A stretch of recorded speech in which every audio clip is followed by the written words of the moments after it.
Hello, today on my channel you will hear an amazing story about life. I hope you enjoy this story. This one struck me to the core. Honestly, I still can't forget it. Enjoy watching. Oliver switched off the computer, closed his tired eyes for a second. The working day was over, and it was quite fortunate to be rid of the attacks of competitors at least for a while. Gotta readjust. Get ready for other difficulties, domestic ones. That's life. It's a lot of overcoming, he thought without any annoyance. He loved his life, loved to overcome difficulties, and was proud that he could call himself a man who had made himself, and there was something to be proud of. He grew up in a poor family without any ambitions and high hopes. He was the eldest of 3 children, the main support of his father, a hard-drinking loader, and his mother, a kindergarten nanny. The talk was of the eldest son. Oliver will finish school and go to work. Everything will be easier, they dreamed.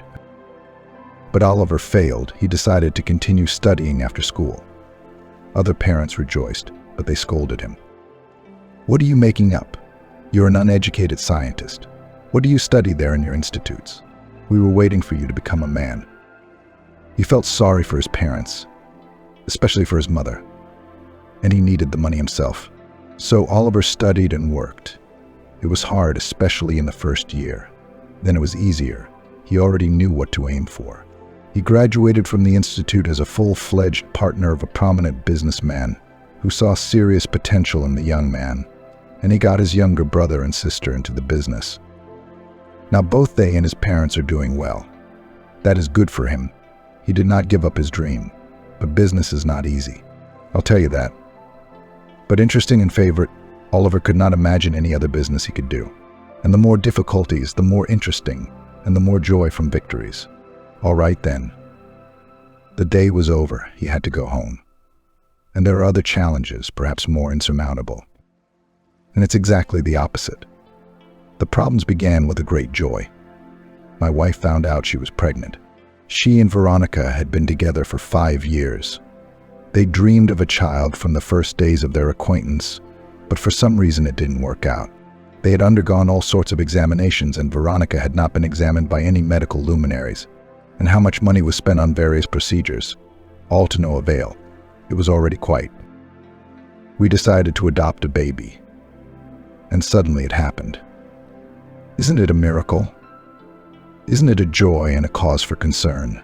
Veronica was terribly afraid that something irreparable would happen. After all, things happen. That fear could greatly diminish the joy. But the doctors assured her that everything was all right and there was no need to worry. Only the mother's condition could harm the baby. Veronica believed that everything would be fine. But she is such a character. If she wants to be afraid of something, there is no stopping her. And for a week now she has been worrying about not being a good mother. What's that all about? How can you be bad if we wanted a baby so badly? We're still waiting to be able to hold him, and you're doubting something. There shouldn't even be thoughts like that. No, I'm not afraid that I won't love our baby. I love him already. I just don't want to do him any harm out of ignorance or my inexperience. Again with the innuendo. There is, after all, a maternal instinct that prevents even the youngest and most inexperienced moms from harming their child. But think to yourself, how else would we have grown up? I'm my mother's first son. You're your mother's first son. And nothing terrible happened to us. We didn't drop or splash out of the bathtub with the water. But where is it? This only made Veronica more frightened. Every day they had these conversations. Oliver tried to calm his pregnant wife. She found more and more reasons to worry. Veronica realized how harmful such thoughts were to her. But she couldn't help herself. Even went to a training course for young mothers. They promised to teach everything, but it did not help much. I don't know what's wrong with me, Oliver. These courses only make me more anxious. Sure, they give you some puppets to practice with, but what's the point? A doll is a doll. It's cold. It's rubber. It doesn't move. It doesn't cry. They're creepy. And I've never held a live baby in my hands. I wish I could try it with a live one. Well, a baby is not a doll. You can't buy it in a shop. You can't rent it from anyone. He tried to calm his wife. whom he loved very much. He wanted to help her to carry the pregnancy safely. But how to do it?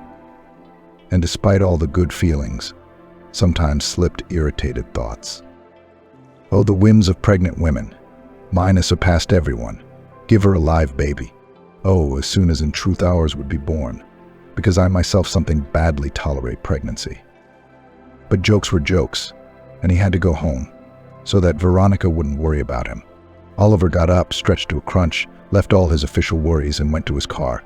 He had to hurry on to his personal concerns. The drive home wasn't that far. His and Veronica's mansion was outside the city limits in the nearest suburb.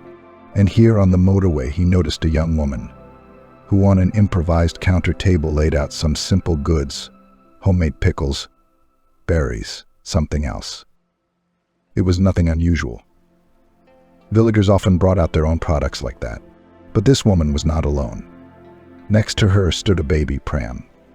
For some reason this picture caught Oliver's eye, touched him, and he slowed down, got out of the car, and took a glimpse of the pram. At first he thought she might be using it as a wheelbarrow, bringing in her goods. But no, there was a baby sleeping in the pram. The weather, of course, was beautiful. And there was nothing wrong with the baby spending an extra hour outside, if it wasn't near the motorway, of course. But on the other hand, if it was necessary for his probably young mother. Oliver had not yet forgotten what poverty was. So he stopped not so much out of curiosity as out of pity.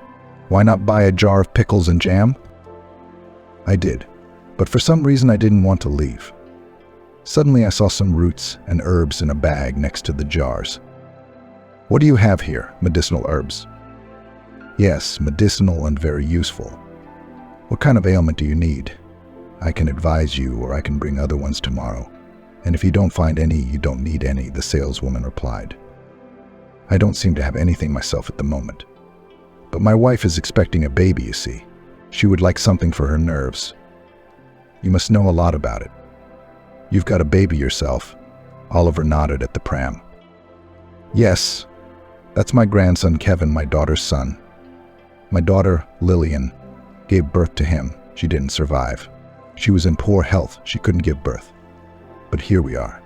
Where's your grandson? I took him. I didn't want to give him to an orphanage, especially as he was the only blood child I had left. I grew up in an orphanage myself. I know what a joy it is. I'll recommend some herbs for your wife. She needs to take special care of herself in this state. I'm a doctor, I know. The woman began to explain what herbs would be most useful for strengthening his wife's nerves. Oliver had bought them, not so much because he believed in their efficacy as out of sympathy. Her daughter's story was, admittedly, not the best advertisement. There was no telling what she was feeding her daughter. But why not help a lonely grandmother, at least in this way? Thank you, Oliver said, picking up the purchases. Do you need a lift? Do you live out of town? You're probably not working right now. You've got a baby. No, I don't need a lift anywhere, she replied. And I live in the woods. I have a hut there. Kevin and I have taken up residence there. This news shocked Oliver. How can you live in the woods with a small child? It's very simple, she replied. We live. Here's surviving. Of course, it would be easier on my own, but where would I put the baby? And he, of course, needs all sorts of things that you can't find in the forest, and you can't make on your own. So I have to work part-time. She pointed to her counter. Well, of course, I can't and don't want to work somewhere. I haven't worked for a long time. It's just the way life is. Oliver still couldn't leave. He stood beside her, thinking not so much about her fate as about something of his own that he could not yet determine. His grandmother continued her story. Apparently she had been a hermit for a long time, not talking to people, and now she was glad to talk to at least someone who was willing to listen. I went to the forest a long time ago, even before my daughter had an accident. She and I had separated and had little contact. I had my reasons. Then my husband John, her dad, died in a car crash. Before that, I lived more for him, because things had fallen apart at work. I was a pretty good doctor, actually. I was head of the therapeutic department at our hospital. And then we had a conflict with the head doctor. He was doing some machinations and I couldn't stand it. I told him everything I had to say. And And when I did, that's when it started. I mean, he didn't just fire me. He set me up, made me feel guilty. I went to trial, even did a little time, but I got out on parole. Then I lived with my husband alone. By that time, my daughter had already left home. When my husband died, I was left all alone. It was unbearable in the city, so I left. I've been a hermit ever since. And your daughter, why haven't you been in touch with her? And how did you find out about Kevin? Well, I wouldn't say we haven't been in touch. She left. Why? She was in love. And I didn't realize it because of all my problems. And all would have been fine, but love happened with a crook. He wanted a flat from my daughter. I don't know how he persuaded her, but he signed over the flat to himself. And she's due to have a baby at the same time. That's the story. Oh, I'm sorry I've lost you. The grandmother smiled. And thank you for buying it. They paid us a lot of money. A lot, by the way. And you know what Oliver said, his unrecognized thoughts finally taking shape in his head. Would you agree to stay in my house on the rights of? Well, I don't know, not a housekeeper, of course, I have housekeepers. Just to help my wife get used to being pregnant and to teach her how to handle the baby. She's in a very unstable state right now. I'm afraid herbs aren't going to do much for her, though. But if you could get involved. The woman hesitated, looking at Oliver incredulously.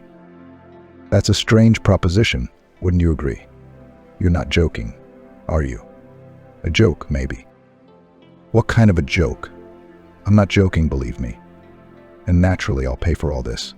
But you and your child will live in a good house. Maybe I'll help you with some paperwork. You're not just tired of being a hermit. I'm sure you need help. And if you don't like it, tell me at any time, and I'll take you wherever you want to go. Back to the city, anywhere. Please agree. What have I got to be afraid of? It's strange that you're not afraid after all you've learned about me. A doctor with a criminal record didn't prevent my own daughter's death. Not the best of reputations. Yes, I confess I had all sorts of thoughts, but looking at you and listening to you, I believe you. And I ask you to believe me. I don't want to do you any harm either. Quite the contrary. I believe you too, and the offer is very tempting. It would be foolish to refuse. Will your wife like the fact that I am to live in your house? Well, I think she will like it very much. You see, the crux of her anxiety is that she doesn't know how to deal with babies. She's hardly ever seen them. So she's worried that she won't be able to be a good mom. Yes, I agree, somewhat odd, but these are the kinds of concerns she has. Here I thought that thanks to you and your Kevin, she might finally realize that small children aren't as scary as she thinks. Yeah, it's probably not a good idea to refuse. Either way, I'm not losing anything, I don't think. So I'll go along with it. Unless you're joking, of course. I'm not joking. So let's load everything into the car and let's go. Just like that. Oliver didn't come home alone. First surprising Veronica, and then delighting her by explaining who he'd brought and what he'd brought it for. She was really thrilled she would finally get the long-awaited help, be able to understand how to deal with the child. That is, by the time her son was born, she would be quite prepared. Of course, at first she was wary, but when she met the woman, who, as it turned out, was called Mrs. Bridget, she felt trust in her. But at first she was afraid to take the baby in her arms. I don't even know how to handle him. He's so small, so fragile, she said. What if I drop him or press him too hard? You needn't be afraid, Mrs. Bridget reassured her. I assure you it's inherent in every woman. Knowing how to handle an infant, her own or someone else's. It doesn't matter.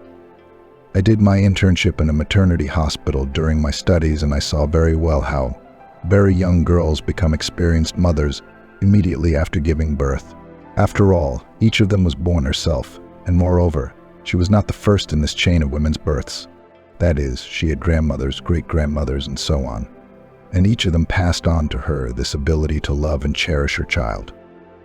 These words reassured Veronica, and so consternation was soon replaced by joy. She would finally be able to realize what she was about to face in the near future. But I hope you will always be by my side, because to stay with the child I am afraid after all, she begged. Just then it was time to change Kevin's clothes. You stand by and watch, Mrs. Bridget told her, and then, if you want to, You can try it yourself." Veronica stood beside the long table, watching in awe as Mrs. Bridget undressed her grandson. Suddenly, she pointed to the infant's neck and exclaimed, "What's that?" "Where?" was the guest's confusion. "Oh, no, this." Veronica touched the cross on the baby's neck with her fingers. "Oh, you frightened me. And this is his cross. We're Orthodox. Kevin was baptized. I don't know what you're so surprised about.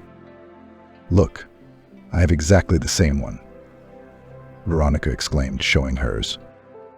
It was indeed unusual silver filigree handmade. "Where did you get it from anyway?" "It was mine. And I've always had a cross, and I gave it to Kevin.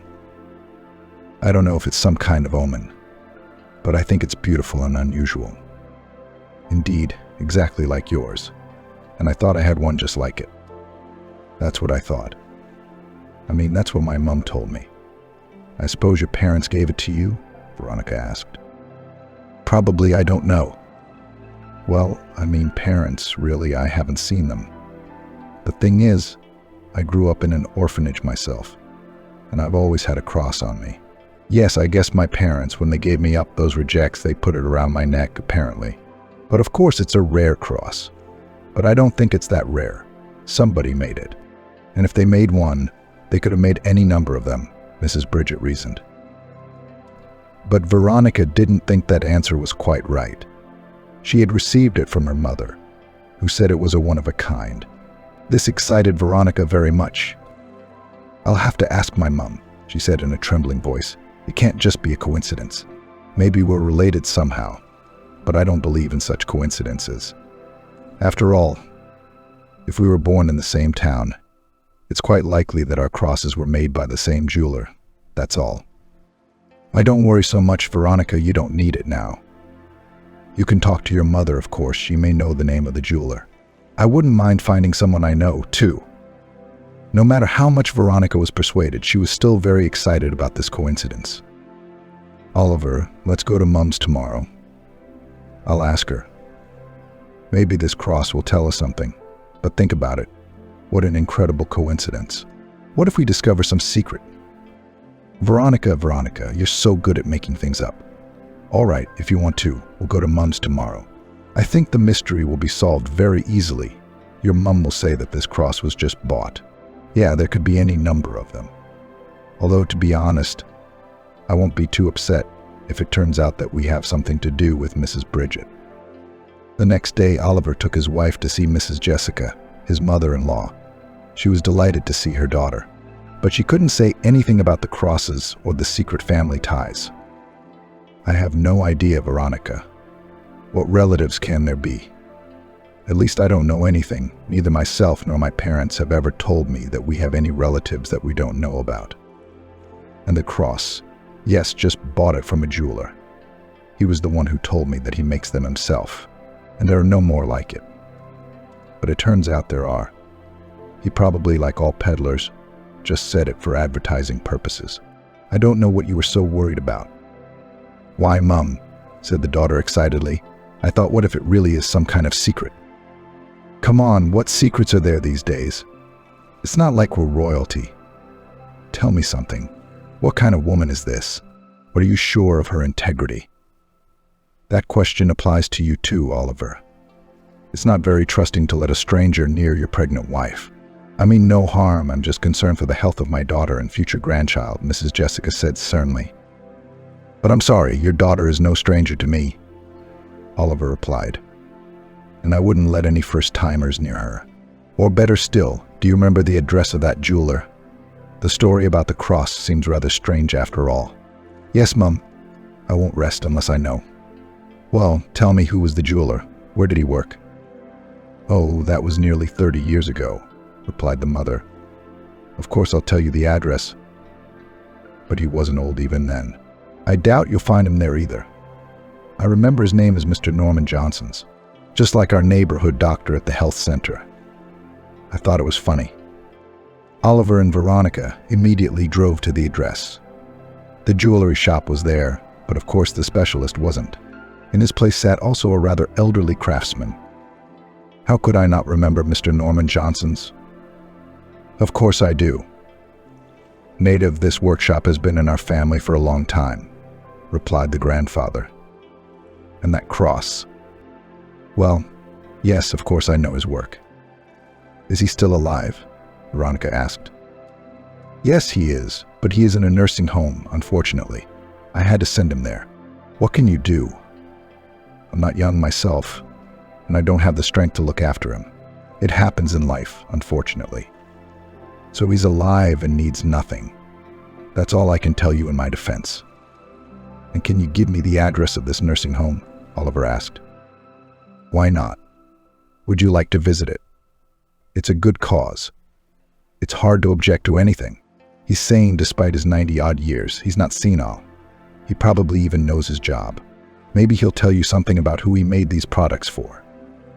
Oliver and Veronica decided not to put the matter off, but first they called the nursing home. It was a sensible decision, as they had been told that the appointment was over for the day. The elderly were not to be disturbed. Veronica almost cried with chagrin. "Oliver, how could this be? I should have offered them money to let you in for sure," she worried. "Oh, but what's the rush? Nothing will happen in a day, and your grandfather won't run away. We'll go tomorrow. I'd better go alone. It's awkward, Mrs. Bridget and her grandson being alone. It would appear that we've brought them and left them there for some unknown reason." "Yes, I agree with you. I can't wait to find out about the crosses and talk to Kevin. I haven't even held him in my arms yet. He's so cute. Look, Oliver, what happens when I have the baby? Are you just going to have to break up with Mrs. Bridget and Kevin? We'll get used to them, and they'll get used to us. I think Kevin likes me. He smiles so sweetly." "Yes, I'm sure he has a crush on you," Oliver laughed. "So tomorrow you can have a quiet time with the little guy, and I'll take a trip to the jeweler, so be it." "Thank you, Oliver. You fulfill all my whims." So they agreed on the next day, which fortunately was a day off. Oliver went to the nursing home. Mr. Norman was a very elderly man indeed, but with a fairly clear mind, and with good eyesight he discerned the cross that Veronica had given him. He sighed and said, "Of course I remember the work. I made them years ago. Maybe 50, maybe more, just 2. Commissioned by a wealthy man, he paid me very well. But unfortunately I don't know his name. Maybe I never knew his name. I didn't ask for the customer's papers." "But did he tell you anything about himself, or about those for whom the crosses were made?" Yes, he did. And then his words seemed strange to me. He told me that he was going to give these crosses to the women he loved. At that time, at my young age, I smiled understandingly, because the words favorite women meant only one thing to me, and in the light of that, such an act seemed strange. And if he has 2 of them, it's probably a wife and a mistress. But why should they be given the same crosses? Youth. Now I realized that for such loved ones I was thinking of, one usually orders rings, earrings, pendants, and he ordered crosses. So it's probably for a mother or daughter. Well, or let's say 2 daughters. When you're young, you see love stories everywhere, the grandfather said. Oliver thanked him and walked away puzzled. Later he got into the car. He wondered who might have ordered the crosses and for whom. His mother-in-law had told him she had bought one, which was probably a lie. She got it from someone. Well, he would have to visit Mrs. Jessica again and ask her to tell him the truth in private. Perhaps her father gave it to her, thinking her daughter was his favorite woman. Then, who got the other one? His mother-in-law had no siblings or cousins. In fact, there were rather few relatives. You remember that Mrs. Jessica had said that their family was male-dominated, meaning that girls were rarely born. Perhaps he had given the cross to Mrs. Jessica and his mother. But there was no need to guess. You just had to ask about everything, and whether she would tell or not. If she did, she'd have to deal with her own daughter. And it would be much harder to hide anything from Veronica. When she opened the door to her son-in-law, Mrs. Jessica was frightened at first, and when she learned the purpose of his visit, she was almost angry. "Oh my goodness, you've had it with that cross." "All right, I didn't buy it. My dad gave it to my mom. As a token of reconciliation. I can't remember, I was too young. I'm telling you from my mom's words. And she didn't like that cross, because she said it was made in 2, one for her and one for her mistress. It's a rather unpleasant story. and it doesn't characterize my father in the best way.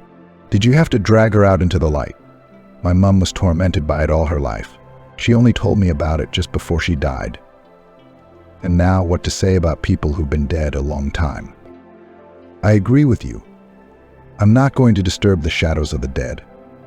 It's all Veronica. Women attach too much importance to it. But it turns out that the one who turned out to have the second cross has something to do with your father, too. Well, I mean, maybe she's the daughter of that mistress, and therefore your half-sister. Oliver made a logical chain of thought. Well, what do I care, Oliver? Said the mother-in-law with annoyance. I'm not going to answer for my father's sins. Even supposing she is my sister, what do I care? But none at all to you, I see. But your daughter, well, all right, I'll tell Veronica the truth. And then? And that would be very unwise. I can't tell you not to, but I think it's a good time to lie. Oliver disagreed. And then, when he got home, he spilled everything he had learnt. Veronica and Mrs. Bridget were both quite surprised at the discovery. So my father couldn't choose between the two women, and then chose your grandmother, Veronica, over yours. And my mother, after giving birth to me, realized she couldn't cope on her own and gave me up to an orphanage. She put a cross on my neck, given to me by my father. It was a sad fate. Mrs. Bridget shook her head. So what does that make you? You and my mum are sisters? Veronica rejoiced. You mean you're my Aunt Bridget now? I'll have to tell my mum about that. But can you imagine what a coincidence? For even she never knew she had a sister. In fact, she's always wished she had one. But why were your father's names the same, Michael? My mother's name was Mrs. Beatrice. Apparently, she gave me my middle name after my grandfather. They used to do that when an illegitimate child was born. And as to our parentage, yes, when you're young or growing up, it probably makes a big difference. Though I don't think we could have been girlfriends even if we'd met back in the day. So why is that? Veronica wondered. It's entirely possible that we would have been exactly mates. I certainly wouldn't have minded having a little sister, though I hope there were no such stories in my parents' lives. Agreed, it is not very beautiful to live at once with two women and one of them to leave, even though he knew she was having a baby and he couldn't have known. I think my grandfather was a womanizer after all. Oh, don't say that, Veronica. We don't know anything about the circumstances of the past. Maybe your mother doesn't need to know that, Mrs. Bridget objected. Well, you're not going anywhere now. Here, she'll have to meet you too. But I don't think she'll be so unhappy anymore. But, alas, Mrs. Jessica was exactly that displeased, having come to visit her daughter on the coming weekend. She met her half-sister without any warmth, and showed in every way possible that she did not wish to communicate with her. Taking Veronica under her arm, she led her away to the bedroom to talk privately. Why are you like this? Veronica wondered. I thought you said you always wanted to have a sister. Yes, I did. But a native one, born to my mother by my father and in lawful wedlock, said Mrs. Jessica coldly. And this madam that some unknown woman has fattened up may have been with my father, I don't argue, though no one can vouch for that. And then surrendered the child to an orphanage, which doesn't characterize the woman in the best way either. And you're telling me she's my sister? If my father was so morally unstable, I'm not surprised that I have dozens of sisters and brothers like her. What do you suggest I do? To welcome them all? Well, you don't know about the others, and you have met this one. But why should I give up my kinship? What kinship, daughter? But from what Oliver tells me, she's not worth a penny. It's best to stay away from her altogether. Mum, why do you say that? She's a smart woman, a doctor. Yes, she's on trial, but she says it wasn't her fault. Oh, my daughter better be a smart woman. Ask any criminal what he did time for, and he'll tell you, for nothing, that he was lied to, confused, framed, and all that. She must have hurt some patient. That's what she's in jail for. Okay, Veronica, I don't want to argue with you, especially since your husband brought her into the house. And I don't really have a say in this, but I have to ask you to be careful with her. And to tell you that I don't trust that woman one bit, just as I would advise you to take everything she says more critically. All right, Mum, that's what I'll do. But still, I can't help thinking that she's related to us. But judge for yourself, after all, she's your sister. You even look a bit like Mrs. Jessica. These words of the daughters were particularly infuriating. How can I be like her? What are you? Don't make things up, please. There is no resemblance between us, nor can there be. Of course, you are much prettier. Veronica sighed, already knowing that it was useless to argue with her mother. This time, however, she was critical of her mother's words. She liked Mrs. Bridget, and she really liked Kevin, and had learned a lot from the time she had spent with her grandmother and grandson. She was now not at all intimidated by her impending motherhood. Veronica was confident that she could be a wonderful mom. Mrs. Jessica's attitude towards her half-sister had not changed or improved. She began to visit her daughter and son-in-law's house more often, making no secret of the fact that she was doing it to keep the situation under control and to prevent that one. That was the only way she called Mrs. Bridget from doing any harm to her daughter. Oliver treated it as a bit of an oddity. "I don't know, Oliver, sometimes it even makes me laugh," she told her husband. "Mum is anxious, though it's not clear why. But after all, her father never thought of leaving the family. So my grandmother turned out to be the winner, and my mum still worries about it for some reason. But sometimes I feel sorry for her. It must be a shame to know that about your father. Come on, don't mind her. After all, it's not like she says or does anything horrible, and her feelings are her own business," replied Oliver, who did not understand all this woman's worries. The main thing for him was that Veronica was finally calm, waiting for the arrival of their baby with joy and impatience. But in fact, as the due date approached, Veronica had a new cause for concern. She didn't know what would happen to Mrs. Bridget and Kevin now. With the woman herself, she had already spoken to her about it. "I just can't imagine. Aunt Bridget, how you're going to leave us. I'm so used to both you and Kevin. Why don't you stay with us for a while? I'm going to need help anyway." "You're doing just fine without any help," Mrs. Bridget replied. "I certainly don't think of leaving as soon as your baby is born. But on the other hand, I can't live with you forever." And she fell silent, thinking of her future fate, and, above all, of her grandchild's. She knew it was a bad idea to go back to the forest. She and her child could not live there permanently, but she could not be a burden to anyone. Oliver, as promised, helped her to restore her documents. Mrs. Bridget became the legal guardian of her grandson and received an allowance. But she didn't have a flat, of course. She could rent, but that would take a lot of money. And then, how long would she live in a rented flat? She couldn't dream of buying her own place. And Mrs. Bridget was also watching Veronica's impending due date. Once the baby arrived, she would be no longer needed and would be forced to leave this hospitable home. Besides, Mrs. Bridget could see perfectly well how her half-sister treated her. Every visit was a torment. Mrs. Jessica said nothing bad about Mrs. Bridget herself, but her looks sometimes made her uncomfortable. It was no secret, either, that she was trying to make her daughter believe that Mrs. Bridget was not needed right now. And even more so, the presence of an unauthorized child in the house could be dangerous for the newborn when it came into the world. Veronica objected to her mother as best she could, but it was getting harder and harder to do so. She turned to her husband with the issue.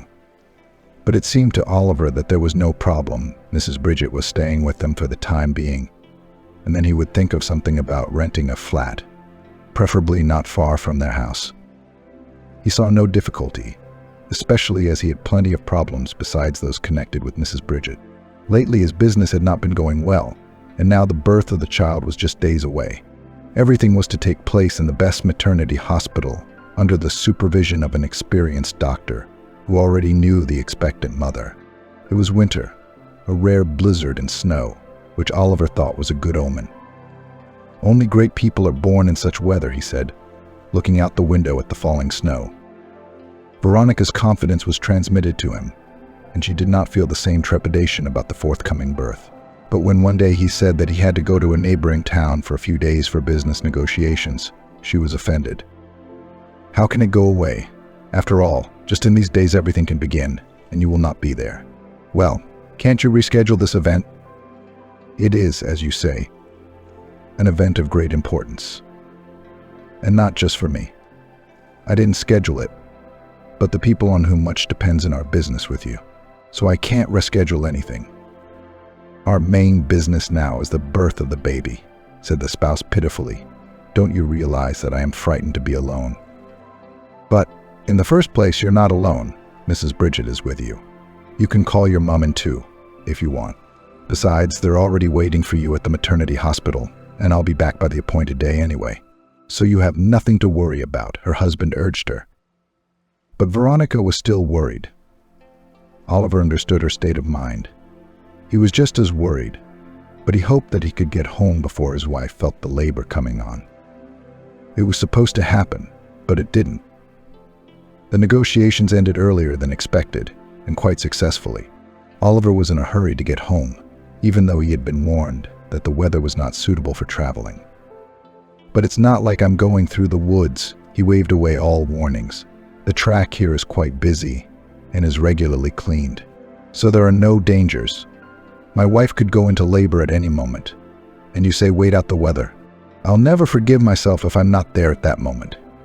And she won't forgive me either, he replied. But the warnings were not in vain. The already unstable weather was deteriorating by the minute. The motorway had not been cleared of snow in time, and it was quite deserted at that hour. There was no one willing to travel in such weather.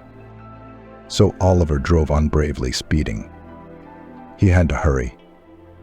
He felt in his heart that the most important event of their lives was about to take place, and he remembered that he had promised to be by his wife's side. After all, he was more important to her now than anyone else. It was his fault, whether it was the speeding, the dangerous bend, the slippery road, or the poor visibility. Or maybe it was his lack of focus. But there had been an accident. Oliver didn't even realize it had happened. He regained consciousness only when the car was already lying in the ditch, covered with snow. He probably lost consciousness. How long he had been in that state and what to do now he did not understand. He couldn't get out himself. The car was literally drowned in snow, and on top of it, it was covered with new snow falling from the sky. There was hope that people passing by would notice him. But no one was in a hurry to go, and he himself could not even get out of the cabin. His head ached, his feet were freezing. It was very bad for him, and even the thought of the imminent birth of a child did not help him to gather his strength. And for some reason, he didn't have the strength. At home, too, a drama was playing out, and also in some way related to the weather conditions. Veronica went into labor a little early. Apparently, she was worried about her husband, who hadn't been in touch for some time. Mrs. Bridget urgently called the hospital to send a car. The labor could start at any minute, but no car could get through to their house in this weather. What's going to happen? What will happen to us now? Cried Veronica. Calm down. Calm down. Just don't panic, Mrs. Bridget soothed her. Even if no one gets here in time, you'll have a lovely home birth. I'll make all the arrangements now. Don't forget that I'm a doctor after all, and I've delivered babies, including some pretty complicated ones. And you should have everything without any problems. Oh, I'm still very scared. But why didn't I at least call my mom? Why did Oliver leave me at just such a moment as this? Cried the laboring woman, unable to reach her husband. She decided to call Mrs. Jessica and tell her the situation, which only made matters worse. Her mother, of course, could not come to her either. She couldn't even call a taxi. They said no one would go out of town in this weather, and the unhappy woman was going mad with anxiety for her daughter. The fact that Mrs. Bridget was there comforted her the least. Rather, on the contrary, it added to her panic. She kept dialing the ambulance in the maternity hospital from which her Veronica was due. Eventually, Mrs. Bridget picked up the phone and tried to reassure the unhappy mother. Jessica, I beg you, don't worry so. Yes, Veronica is indeed going into labor. But don't forget, I am a doctor, albeit a former one. I'm here for her. I won't leave her, and everything will go as it should. You're the one who knows the right way. Isn't that the kind of right you were in prison for? Why did they let you out in the first place? You couldn't save your own daughter, and now you want to kill mine. Don't you dare touch Veronica. You won't get out of jail alone. You'll have to deal with me. You're not an ex-doctor, you're an ex-con, Mrs. Jessica screamed hysterically. Eventually, Mrs. Bridget just switched off the phone because the most crucial minutes were approaching. She remembered that the doctors had said that she might have to resort to a cesarean section, but she couldn't do that, of course, in any way. But she couldn't stop the labor from starting either. She had to rely only on herself. Fortunately, there were no special complications. It seemed that Veronica's body, as if in a desperate situation, switched on some defenses. And as a result, Oliver and Veronica's child was born without any problems, without causing any serious injuries to the mother. When the ambulance was able to get to the house, the newborn was already sleeping peacefully in Mrs. Bridget's arms under the happy gaze of his mother. His father, meanwhile, was preparing for imminent doom. Yes, Oliver had already resigned himself to the fact that he would never see his newborn son and would never thank his beloved wife for the happiness of fatherhood. He was freezing in a snow-covered car that no one had ever noticed. He managed to open the snow-covered door, but doing so only made matters worse, letting in the cold that was soon to kill him. At first, Oliver thought he had no serious injuries, but apparently that was not the case. He had hit his head, and the concussion was apparently serious. Every now and then, the man briefly lost consciousness and realized that even if he got out of the car, he would simply freeze, as he would not be able to get out on the road in such snow. When he regained consciousness, he mentally talked to his dear people, saying goodbye to them. When he woke up from another moment of forgetfulness, he suddenly thought that death had come, but not in the form of a skeleton in a black cloak with a sharp scythe. It was something big and shaggy that was trying to drag him down with it. But the thought of death was quickly gone. Oliver suddenly realized that this strange creature was saving him rather than dragging him to the underworld. And it was a dog, he guessed. Yes, it was a huge Saint Bernard, which apparently was genetically tuned to rescue people from the snowdrifts. But where had it come from? Oliver started to help the dog from the last of his strength, got out of the car, and hugging the strong, mighty neck, tried to stand on his legs, which he almost couldn't feel, so frozen were they. "Help me, dear doggy," he muttered. But the dog was dragging him not towards the road, where perhaps some help would appear, but somewhere quite in the other direction. "Where are you going? We have to go there, to the people," Oliver said, but he moved obediently towards the village visible in the distance. Soon he caught sight of a figure walking towards them. It turned out to be an elderly woman dragging an empty sled. "Well done, Richard," she said, panting from her fast walk. "Saved me after all." "We should go to the people," Oliver muttered, dropping onto the sled. "Can't wait for the rescuers. I think I've got frostbite all over me." "I don't think so," the woman muttered. "And there are no rescuers here but me and Richard, and none are coming yet. When the weather settles down a bit, maybe. In the meantime, unless someone else crashes." She and the dog dragged the sled to the cottage at the edge of the village. "We'll get you back to normal now, rub you down. Maybe you'll survive." "What do you mean, maybe?" The man perked up. "I'm due to have a son. I was on my way home to see my wife. I need to find out how she's doing. I can't die now." "Well, if you can't, you won't die," the stranger reassured him. "You're right. You can't leave your son without a father." And she dragged the sledge onwards. In her house, she deftly and skillfully pulled off his shoes, examined his feet, and began to rub them with some remedy, in a low voice soothing him. But Oliver could no longer hear her words. He had fallen into unconsciousness again. In addition to the minor frostbite and concussion, he had a serious cold. He had a high fever. But the grandmother, who was indeed a woman of very old age, was apparently familiar with various ailments and realized that help was nowhere to be expected. She tried to save the man on her own. At home, a new wave of panic was brewing. Veronica and the baby were taken by ambulance to the maternity hospital. The doctors had to examine her and the baby. Mrs. Jessica had even come there too. Veronica, barely out of her misery, began to ask, "Where is Oliver?" Her mother, realizing that she did not need any unnecessary worry, assured her that he would be here soon. But the daughter already felt that something was wrong. She would never have believed that her husband had left her. She realized that something must have happened to him. "Mummy, we need to get to the rescue team right away. Oliver needs to be found and rescued. Please take this seriously. Report my husband's disappearance." "I will, love. Just don't worry. I'll call you now." Just tell me where he's gone and on what road should I look for him. Although maybe he didn't go anywhere, he just stayed to wait out the weather and his phone went dead. What are you saying? That's completely impossible. He had to come. He knew I was going into labor soon. At least get me Mrs. Bridget. What do you care about Bridget? What use is she? Her mother waved her away. But Veronica disagreed. What use? She delivered my baby. I even managed without a cesarean, as you can see. Even the doctors say she performed a miracle. Maybe she'll be able to find Oliver now, too. Oh, I see that your strange aunt has become not only more dear to you than your mother, but holier than God. Mrs. Jessica was offended. Is she going to get your Oliver out of the ground, or what? I can call the rescuers myself. Don't worry, I've learned to use the telephone. She called and explained where and when her son-in-law had disappeared, but his wrecked car was found only a few days later. After that, the rescuers, without thinking for a long time, turned to the nearest house to the track, where Oliver and was under the care of his grandmother, who was called Mrs. Beatrice.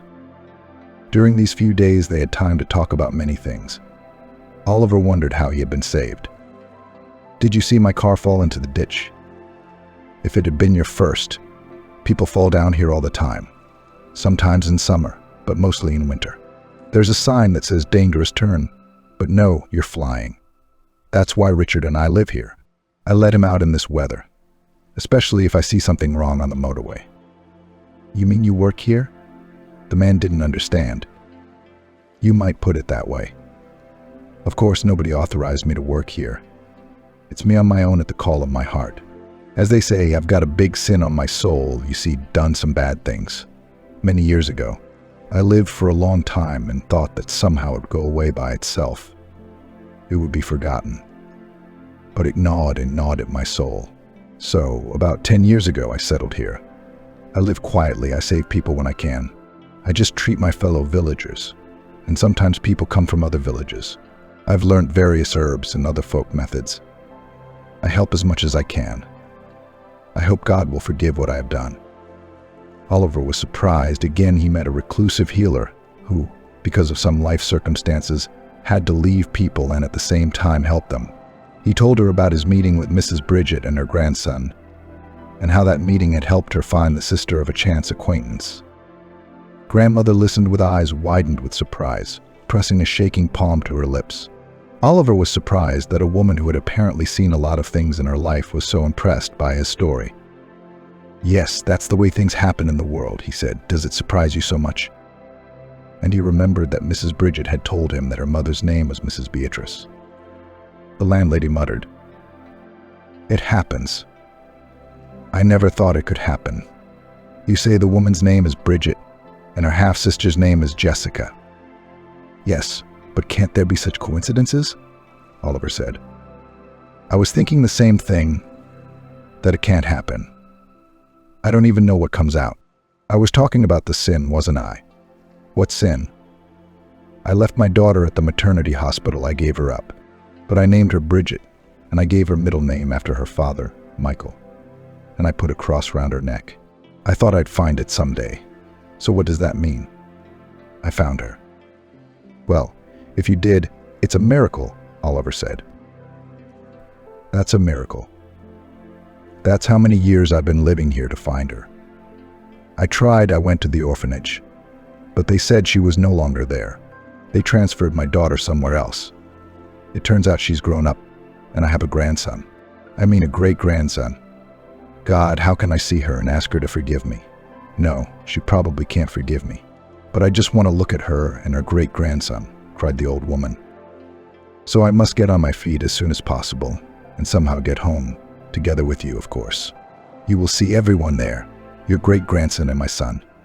I hope you'll meet your daughter too. She's a wonderful woman. She helped my wife a lot." That's when the rescuers arrived. Oliver flatly refused to go to the hospital. He felt quite normal, and his main desire was to get to his family as soon as possible. "And Mrs. Beatrice will go together," he said to his grandmother. "There's no need to delay. You must meet your daughter and great-grandson as soon as possible. And Richard, who am I going to leave Richard for? Who's going to feed him?" Let the neighbors look after the dog." "She's frightened," said Mrs. Beatrice, confused. "We'll take him with us. What's the trouble?" So off they all went together to Oliver's house. Mrs. Bridget ran out to meet them, almost crying with happiness. She had never expected to see Oliver alive again. When she noticed the unfamiliar older woman beside him, she was a little confused. "Meet the ladies, but I beg you, let's make this quick. You still have to tell me about the birth of my son, and I have to fly to the maternity hospital to my wife. She's probably worried. Her mother-in-law is there." "Where else would she be?" Hugging Oliver, Mrs. Bridget said. "And you know, Oliver, we've sort of made up with her." "Hello," she addressed her guest, not knowing how to introduce herself. "Bridget," Mrs. Beatrice whispered. "I never thought I'd ever see you again. I'd given up all hope." "How grown up you've become," Mrs. Beatrice clasped her daughter's hands. "That's the sort of finder my mother-in-law found her sister. And you, no less, your mother at once." Mrs. Bridget squeezed her mother's hands. "How so?" "I don't understand." Mrs. Bridget could not believe it, looking at her grandmother with all her eyes. "It's not as if I had a mother." "Bridget, darling, I'll tell you everything. I know it's unforgivable, but at least you must know, and then you can decide for yourself. All I know is that there's no one else in the whole world but you. Let's get inside. Then we'll be in a stupor. Mrs. Bridget, you do remember that I've become a father. Should I know the details or not? I'll go to Veronica's maternity ward and you'll have plenty to talk about." They went inside together, made a place for Richard under the stairs, and sat down at the table. Mrs. Bridget, struggling to overcome her excitement, told Oliver how his son had come into the world. "Oh, thank you. All right, I'll be on my way," Oliver said. "Well, in the meantime, you two talk. You've got a lot to talk about. Introduce your mom to your great-grandson. I'm going to go and meet my son." He left, and the two women, mother and daughter, remained seated, gazing at each other. Yes, they had not seen each other, one might say, all the life of Mrs. Bridget, who knew nothing of her mother. Now, Mrs. Beatrice had to tell her daughter all that had compelled her to commit act she had once repented of all her life. She started to speak of it, but her daughter laid her palm on her trembling hand. "Wait a minute, Mum. I think it should all be told, not like this, but gradually, or not at all. It's all clear to me, generally speaking. You are alone, without any help, realizing that you would have been condemned by many for your act. I did judge myself, but I don't think about it anymore. It's just the way it is. And my life wouldn't have been so bad up until a certain point. And it's not your fault that it's changed for the worse. So don't worry and don't repent. I've been thinking about it all my life. There can be no forgiveness for me. Thank you, of course, for not cursing me. There's really not much to tell. A most ordinary story. Thank you, Bridget. And thank you to those who raised you to be who you are. And thank fate for giving us a chance to see each other. By the way, Oliver said he could get you a flat. Well, I'll tell you what I don't need. I'm the one with a flat in the city. I'm renting it out now. But I live in the country myself, summer and winter. It's a nice flat, 2 rooms.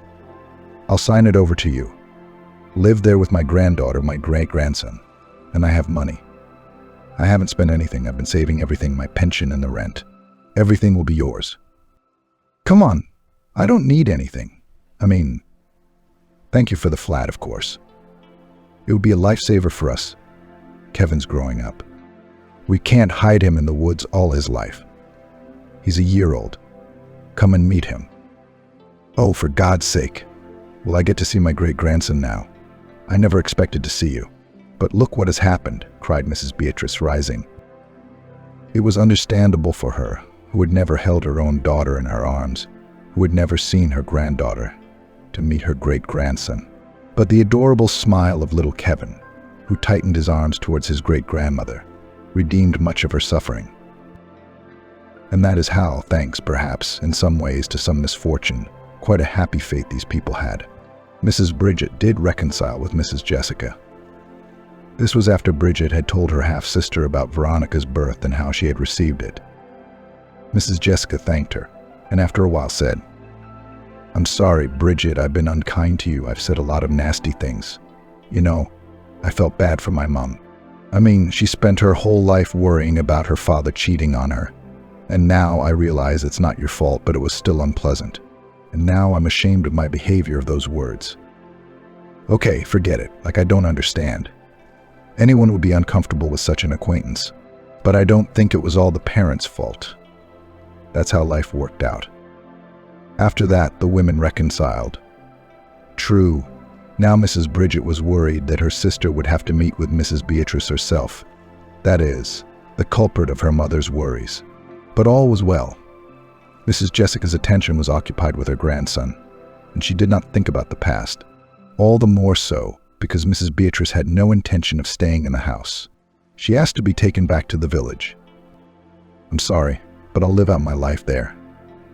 I have a farm there, goats, chickens, and things to do. My neighbors have probably lost me. I'm needed there, and here I'll only get in the way. But about the flat and other things, Bridget and I will agree. We need to formalize everything. It turned out that her flat was not far from Oliver and Veronica's house, so they could see Mrs. Bridget as often as they wanted. And Mrs. Bridget promised to come and see the young people and little Nicholas, whom she had given birth to, as Oliver put it, with her own hands.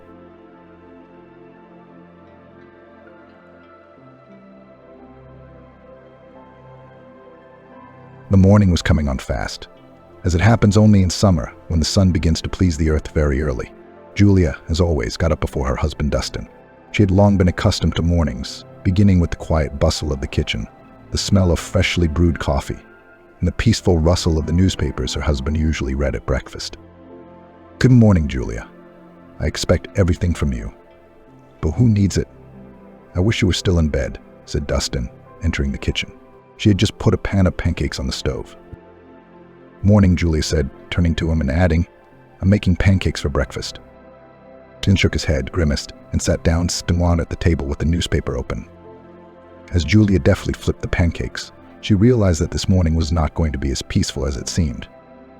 Listen, Julia, you probably already know what needs to be done today, don't you? Husband asked, putting the newspaper aside and looking at her with interest.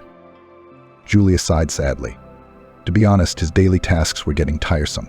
One thing at a time. She wasn't his maid. She was not his maid, and she had a job to do. I don't know, Julia replied sincerely, adding a dollop of cherry jam to the saucer. He grinned. Well, since you don't know, I'll tell you. You need to go to the cemetery to see my mother. It was in the will, wasn't it? She wanted you to be the one to take care of her grave. Julia shuddered. Laura had hated her from the first day she'd met her, and in 5 years of married life she'd managed to make Julia recognize her unpleasant side. Why me, Dustin? You know we've always been at odds. I offered to leave her, Julia asked sadly. Dustin's eyebrows rose indignantly. What's wrong with that? It was her last will and testament, so please accept it and show respect for the deceased. He raised his voice. Julia realized at once that a scandal could not be avoided. Dustin hadn't been himself lately, nervous, angry, as if Julia were to blame for his problems at work. It was a shame, she thought. She worked as a nurse in therapy, serving the homeless. No, Julia wasn't complaining. It was just that sometimes her husband's nagging became unbearable. The coffee was not strong and hot enough, her favorite cufflinks were lost somewhere, and her tie looked as if it had been chewed by a camel. It was all Rose's fault. But what else could it be? There's no one else. Dustin, not knowing how to continue the unpleasant conversation, reached for his cup. Julia, flipping the pancakes diligently, was already mentally imagining how she would spend her time in the city cemetery today. And this heat. It was already 35 in the morning. What's it going to be by noon? 40. Well, are you coming or not? You realize there's a reason for all this. Your mother named you in her will, so she wanted you to look after her. Well, so to speak, in the next world. And if I don't, I can't inherit. You know that. I need the money now, Dustin persisted. Julia removed another pancake with a spatula and turned her head to her husband and asked, Do you know that I didn't like her very much when she was alive either? About the dead do not speak badly, but the grief with her I had a lot. So what of it? You think that matters to me now? My mother's gone, and I can't inherit because you're too lazy to go to the cemetery, Dustin said wryly. Julia's cheeks flushed. I don't mind. It's just that I'm there every week. But why would I do that? You're the son, after all. I know you two have had a complicated relationship, but that still doesn't absolve you of your obligations, the husband replied, careful less coffee in the spoon. Complicated, Julia asked with pain in her voice. That's an understatement. She disliked me from day one. She put me in her will as if she put me in a cage. I couldn't do anything without her permission. I couldn't even go to the store without her approval of my clothing choices. Oh, come on, it's your little business. You say you have to do it, you have to do it. It's a no-brainer. After all, it's not that hard. I'm in the office 24 hours a day, and I'm trying to keep my business afloat. What about you? Come in, wipe the floors, take out a couple of bottles and sit back and do crossword puzzles, Dustin objected. Tears glistened in Julia's eyes. How dare he say that, Julia thought. She remembered well how her mother-in-law had wanted to make her to her own standards, to make Julia like her. Greedy, bossy, cynical, the kind of business shark who had inherited from her husband, who had been killed in a crime spree. In the end, Julia agreed, she had always been inferior to her husband in everything. Dustin was a master of suppressing the will of others, doing it every chance he got. Thus the breakfast, which began with an uncomfortable conversation, turned into one big insult for Julia. Her mother-in-law would not give her peace even in the other world, as if in mockery, having forced her daughter-in-law to visit her in the cemetery by means of a will. Dustin was triumphant. He felt victorious. The wretched nurse had gotten herself in trouble. He'd teach her a lesson. Julia decided not to waste any time, so she started packing right after breakfast. After all, she'd have to take the bus. Dustin was busy again, important negotiations, the deal of the century, though he always says so and then complains about the losses or missed an important clause in the contract. The late Laura never let that happen. When concluding a contract, she always put on glasses and scrutinized every aspect of the upcoming deal. She didn't trust anyone, kept her managers under strict control, made them watch each other, collected dirt on everyone. A kind of gray cardinal in a skirt. Julia shook her head sadly. She left the house and went to the nearest flower shop to buy flowers. She didn't buy artificial flowers. A lib bouquet was preferable. The sun baked mercilessly. Even the asphalt seemed to breathe heat. Julia, roses clutched in her hand, walked along the hot path leading to the cemetery gates. She didn't like coming here. She'd always been uncomfortable among the gray tombstones and mounds of graves, which smelled of longing and hopelessness. But today she had to come. It was the anniversary of Laura's passing. The bus dropped her off at a stop about 300 meters from the cemetery. It was hot in the cabin, too. Summer was coming into its own. The temperature had risen to prohibitive heights. It was hard. It seemed like a short walk to the cemetery, but try to walk that distance under the scorching sun. Julia stopped to catch her breath. Leaning against the tree, she felt its rough bark on her shoulders. And why? She'd only listened to Dustin and dragged herself to the cemetery today. She'd gone along with his whims again. And she said no more than once. And she's still showing weakness. Suddenly, Julia felt sick. She felt dizzy. Her eyes went black. She tried to lean on a tree trunk, but her legs gave out. Julia slowly settled to the ground, feeling the heat coursing through her body. That's it. Here we go. Her mind raced through her head. Everything was double in her eyes. She was very thirsty. There was no more strength to get up. Everything happened so fast that Julia didn't have time to realize anything. She fell, and that was it. Unable to get up, she closed her eyes doomily when she heard someone's quiet voice. "Girl, are you ill?" It had cost her a great deal of labor to open her eyelids, and at the same moment she saw in front of her a young, slender guy, blonde-haired with blue eyes, who looked at her with genuine concern. "What's the matter? You seem to have fainted in the middle of nowhere," the stranger, dressed in the characteristic uniform of a cemetery worker, said cautiously. "The sun, it's the sun," Julia whispered, trying to pull herself out of the sticky oblivion. The young gravedigger didn't think for long and quickly picked Julia up in his arms and carried her toward the gatehouse. The boy had already guessed that she had probably gotten sunstroke from walking toward the cemetery in the sunny weather. The elderly caretaker had oriented himself in time and immediately rushed to help. "What the hell happened? She looks young. No wonder it's so hot today. I can barely keep from fainting," the gravedigger smiled, and then gently carried Julia into the room. To her surprise, it was quite cool, thanks to the fact that there was a fan running. The curtains had been pulled back, which made the room feel pleasantly dim. She felt better at once. It was no longer the blazing sun, which was clearly going to burn everything alive today. "Thank you so much." I don't know what I would have done if it hadn't been for you," Julia whispered with a smile. Fred lowered his eyes in embarrassment. Frankly speaking, he didn't see any merit in helping a girl in trouble. "Oh, really? You're welcome. Anyone would do that in my place," he said. "I don't know. I know you, boy. You're easygoing. You always help and come to the rescue with a smile," said the caretaker.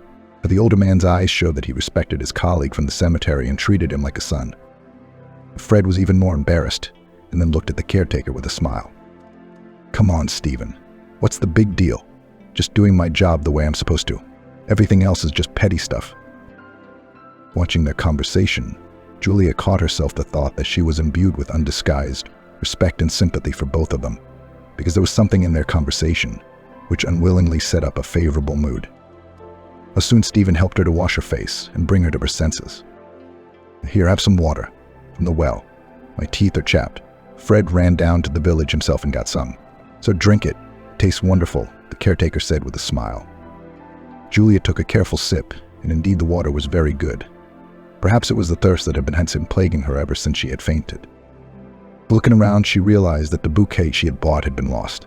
Intercepting her gaze, Fred immediately added, "I left the flowers outside. We have a container of water there so they won't wilt. When you come to your senses, can you take them to the right place?" Julia nodded. At that moment, her eyes shone with gratitude to this nice guy. It was as if a good wizard appeared out of nowhere and saved her in a difficult moment. And really, it should have been Dustin. After all, it was his mother who Julia had just come to see. What's there to say? It's all so clear. Julia cringed at the memory of her husband. Dustin could have gone with her and made time for her on such an important day. Instead, he'd gone to the negotiations as if nothing had happened, leaving his wife to fend for herself. Would think she had the day off today. Otherwise, he would have had to ask for time off from the manager, who was extremely stingy with such generosity. "Not many tomatoes?" Grandpa Stephen asked. "Who are you going to see, honey?" "Who do you have here?" "Pardon me for asking. I'm not really a nosy man, but because of my job, I had to ask." Julia laughed a little and then came clean. "Then I came here to see my mother-in-law, Laura. She left a while ago. I've been visiting her ever since." Stephen looked at her with undisguised respect. "That's the right thing to do. And then everyone does what they do. Say, 'My mother-in-law is not my own. Let my husband take care of her.' And you do humanely. For a long time, I have not met people like you." Julia smiled. At the same time, Fred was watching her every movement, every gesture. The young gravedigger's eyes were filled with joy that he had managed to save such a good girl. When Julia finally came to her senses, Stephen gave her tea, not plain tea, but green tea cooled to a pleasant temperature, which was kept in an old thermos. "Now, don't be afraid, I pick my own herbs. So this tea contains all the most valuable from Mother Nature. I used to live in the village, and with my grandmother often went to the forest for herbs. So I can always tell the difference between St. John's wort and mother and stepmother." Julia talked with the caretaker and the gravedigger a little longer, and then went to the grave. Later at the door, Fred asked, "Look, do you mind if I walk you out? I don't know if I'm going to be sick again. I'll avoid the burial grounds. I won't go with you, of course. It's just that I'll be calmer that way." Julia smiled and accepted the offer. Deep down, she liked this young man, who behaved with her like a real gentleman. After all, it had been a long time she herself had seen any real manly behavior, especially considering Dustin's behavior, who at first had been quite different, attentive, kind, caring. Now he was interested in nothing but money and his own gain. But it was foolish to expect anything different from Dustin, given that Laura had been raising him. The woman was not a bad woman, and in business she behaved competently and unceremoniously. Gradually, Julia began to feel better. She walked in silence. Left alone with Fred, she felt constrained. This was despite the fact that the young gravedigger did everything he could to make her feel comfortable. To some extent, Fred had succeeded in doing so. So he switched to you rather quickly in conversation, which definitely made for a more cordial conversation. Soon a familiar grave mound with a massive wooden cross, custom made by a funeral service, appeared ahead. As Julia approached the grave, she lowered her head mournfully. Fred had stopped a few meters before the graves, so as not to disturb Julia from doing what she had come here to do. Fred had been working at the cemetery for a little over 3 months, and in that time he had seen a lot. Unlike the other employees, he had no tolerance for alcohol, and never participated in the drinking that somehow appeared in the cemetery during the wake of the deceased. Almost no one knew that Stephen had personally contributed to Fred being hired. Watching Julia tidy up the grave mound, Fred suddenly remembered an incident from a week ago. He had been painting the fence at one of the graves at the request of a relative living abroad. This had been a common practice for a long time, as not everyone was able to take care of the graves of relatives who were far away. That's when Fred saw an older woman whose face was partially hidden by a black-colored shawl tied around her head. There seemed to be nothing special in the fact that a relative of the deceased had come to the grave. As she passed Fred, the stranger looked at him with a look of contempt that made him uneasy. "Why is she staring at me like that, as if I had done something bad to her?" thought Fred to himself, and went on with his work. Meanwhile, the stranger in the shawl approached Laura's grave and lowered her head mournfully. Then she approached the cross, and wiping the photograph with her handkerchief, touched her lips to it for a fraction of a second. Fred wrinkled his nose slightly. No, of course he'd seen this sort of thing many times before and thought it was normal. Still, something about this woman's behavior seemed strange to him. It didn't fit with the look of someone who was grieving for a departed relative. In his heart, Fred himself could not explain what he felt at that moment. Most likely it all happened at the level of subconsciousness, or came from the heart. Few people knew that Fred's grandmother was a hereditary fortune teller and predicted the fate with amazing accuracy. Unfortunately, this gift was passed only through the female line. And that was the end of Fred. The guy himself was not very sad about it, because all this magical paraphernalia did not cause him anything but a condescending smile. Only the late grandmother Emily endowed him with a certain gift, which manifested itself only in exceptional cases. For example, once, while still in school, little Fred felt that it was not worth it to go with his friends to skate on the ice of the frozen river. There were severe frosts. His friends laughed at him, and Fred felt that Erica was in danger. "Fred, don't be such a baby, let's go. Are we going to play hockey or just go for a ride? My father went fishing yesterday. He said the ice is 30 to 40 centimeters, said Fred, his best friend Vincent. The 10-year-old Fred just shook his head and referred to tiredness and problems with his lessons. In fact, he felt there was no way he could go to the fort today. Even many years later, when Fred recalled that mysterious incident, he could not explain to himself what kept him from taking such a rash step. Many call it an inner voice, some call it intuition. But here Fred literally heard in his head the voice of his late grandmother, who asked him not to go to the river that day. Fred stayed home, despite the sarcastic taunts of his friends. An hour later, the boy learned that his friend Vincent fell into the ice hole and almost drowned, getting frostbite on his hands and feet. Fortunately, the boy was saved. About 2 months he was in the hospital with severe pneumonia. Fred forever remembered that incident, and since then always listened to his inner voice. And so it was this time, when he felt that the stranger who came to Laura's grave was clearly not who she said she was. For some inexplicable reason, he had an association in his mind, a wolf in sheep's clothing. The vision was so vivid and detailed that the young gravedigger became dizzy. Fred later explained that he had probably inhaled paint fumes and had some sort of hallucination. It happens sometimes, especially when working in hot weather in the open sun. Should I tell Julia about it? Or shouldn't I? He asked himself. Although Fred had not seen the mysterious woman in the black shawl again since then, he suddenly felt a keen desire to share what he had seen. Memories of the strange stranger kept coming back to his mind. Perhaps it was all a figment of his imagination. How many people come to the cemetery to visit their deceased relatives? There's no telling, but for some reason he remembered her, looking at him with such contempt, as if Fred owed her something. Standing at Laura's grave, Julia felt ambivalent feelings. On the one hand, she was sorry that her mother-in-law had passed away so soon. And on the other hand, the young nurse still did not understand why Laura had refused her services as a nurse when she was alone with a formidable illness. Not only that, but she laughed rudely at her daughter-in-law's work, saying that her destiny was to carry ducks and scrub floors. Julia dreamed of becoming a nurse, but never graduated from college because of family problems. For as long as she could remember, her father was a heavy drinker, and her mother was struggling to make ends meet, working several jobs at once. This eventually caused her premature death. Julia will always remember her mother's words the day before she left. When you get married, always think of me and the life I've lived. And don't be in a hurry to give your heart to the first man you meet.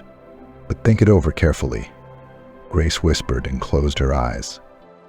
Unfortunately, despite her mother's admonition, Julia had made the mistake of marrying Dustin, who had first turned her head and then made her his housekeeper. But what surprised Julia most of all was that her deceased mother-in-law was not at all like a sickly woman. To the surprise of everyone she knew, Rose had taken ill and spent weeks in bed, complaining that she couldn't get up because of severe internal weakness. Julia even offered to bring a doctor from her department to the house, but Laura firmly refused. "No, I don't need your doctors. I'd rather go to a trusted specialist in private practice. I am, used to comfort and do not want to be treated on a general basis." Julia pressed her lips together resentfully. "You shouldn't say that, Laura. I want what's best for me." The mother-in-law only grinned. "I don't need your advice. You better take care of your husband and keep your eyes open. And something he goes to me in front of my eyes, not fed. I've never had such a thing. I used to take care of my late husband from head to toe. Clothes always ironed, shoes shined, and the fridge was bursting with food, to say the least." Julia's cheeks flushed with shame. "So I'm supposed to shine Dustin's shoes. I'm his wife, not his maid. And what can I do about the fact that he dines and lunches in restaurants? Forgive me, but I can't cook gourmet food. But I do know a lot of delicious, simple recipes. Dustin, on the other hand, is all about the delicacies." Laura looked at her sister-in-law with distaste. "Fool, you will live with You will immediately realize that the man must be firmly in hand, or you will go to another, and then you will cry. But it will be too late, nothing can help." My mother-in-law's words are forever etched in my memory. Julia never offered to help her again. Of course, on the face of it, there was nothing special about it. Millions of women all over the world face similar situations and live on. All the more so because Julia was used to her male colleagues acting as commanders. So it was with Dustin, who immediately took the upper hand and began to behave as if he had done Julia a great favor by marrying her. As she visited Laura's grave for the 4th time in a row, the grave itself was in perfect condition. The earth had not yet settled, and there was not a blade of grass on the plot itself. Taking out a handkerchief, Julia decided to wipe the photograph once more and then touch her lips to it. She couldn't say she enjoyed it, but she wanted to pay her respects to a woman who, though she had not been a gift in life, still deserved to be treated normally. But she didn't have time to do it. She heard Fred's quiet voice behind her. "Julia, don't do this, please. I beg you very much." She turned around sharply. "Don't do it. Why?" The gravedigger shrugged his shoulders. "I don't know, Julia, but I feel there's clearly something wrong with this grave. Can you believe it? A woman in a black shawl came here recently. Anyway, she was acting really weird, No, I don't understand. What does that have to do with a woman?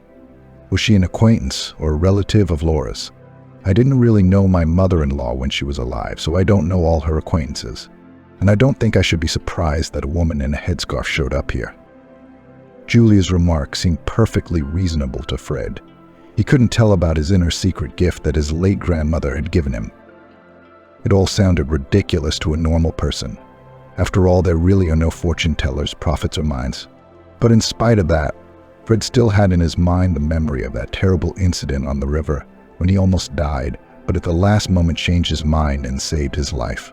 After thinking for a moment, Fred said, "I'm sorry, Julia. I probably shouldn't have interfered. Believe me, I didn't do it on purpose." Julia smiled, but still did not kiss the photos of her mother-in-law. Something in Fred's words seemed strange and even in some way alarming. In general, the whole situation seemed ridiculous and absurd from the beginning. Why did Laura specify in her will that it was Julia who should take care of her grave? After all, when she was alive, she did not do it and considered her daughter-in-law at best a servant, which by means of a favorable marriage decided to get herself all the profits of her son. For many people remained a secret that shortly before Dustin's wedding mother-in-law insisted that he drew up a prenuptial agreement. "Son, take my word for it, it's for the best. They may not be puppies, but they're all puppies. They're just waiting for rich people to screw them over and leave them with nothing. I know them, I've seen them," Laura said. Dustin shrugged. Sometimes he marveled at his mother's foresight, who, like an experienced she-wolf, sensed danger and skillfully avoided the traps set by hunters. "Okay, Mom, no problem. I was thinking of doing something like that myself. I'm glad you're supportive. I mean, I don't know how life will turn out. What if I fall out of love with Julia?" Laura had her predatory smile on her lips. At that moment, she was sure it would be so. After standing at her mother-in-law's grave for a moment longer, Julia decided to go home. After all, she had honored her husband's request, no matter what. She could tell from the gravedigger's face that he wanted to tell her something, but was shy. "Something wrong, Fred?" The boy hesitated for a moment. Then he said quietly, "Can I walk you to the bus stop? To be honest, I'm a little nervous. As soon as I found out that you go to this grave, I immediately lost my peace. Mark my words, there's something wrong with it." "But what is it?" "I don't know. Unfortunately, I didn't take part in that funeral. Your mother-in-law was buried by other people. We gravediggers here are divided into sectors and districts. Sometimes we don't see each other for a month. We only meet at the gatehouse," Fred explained. Julia smiled, but refused Fred's offer. "I'm sorry.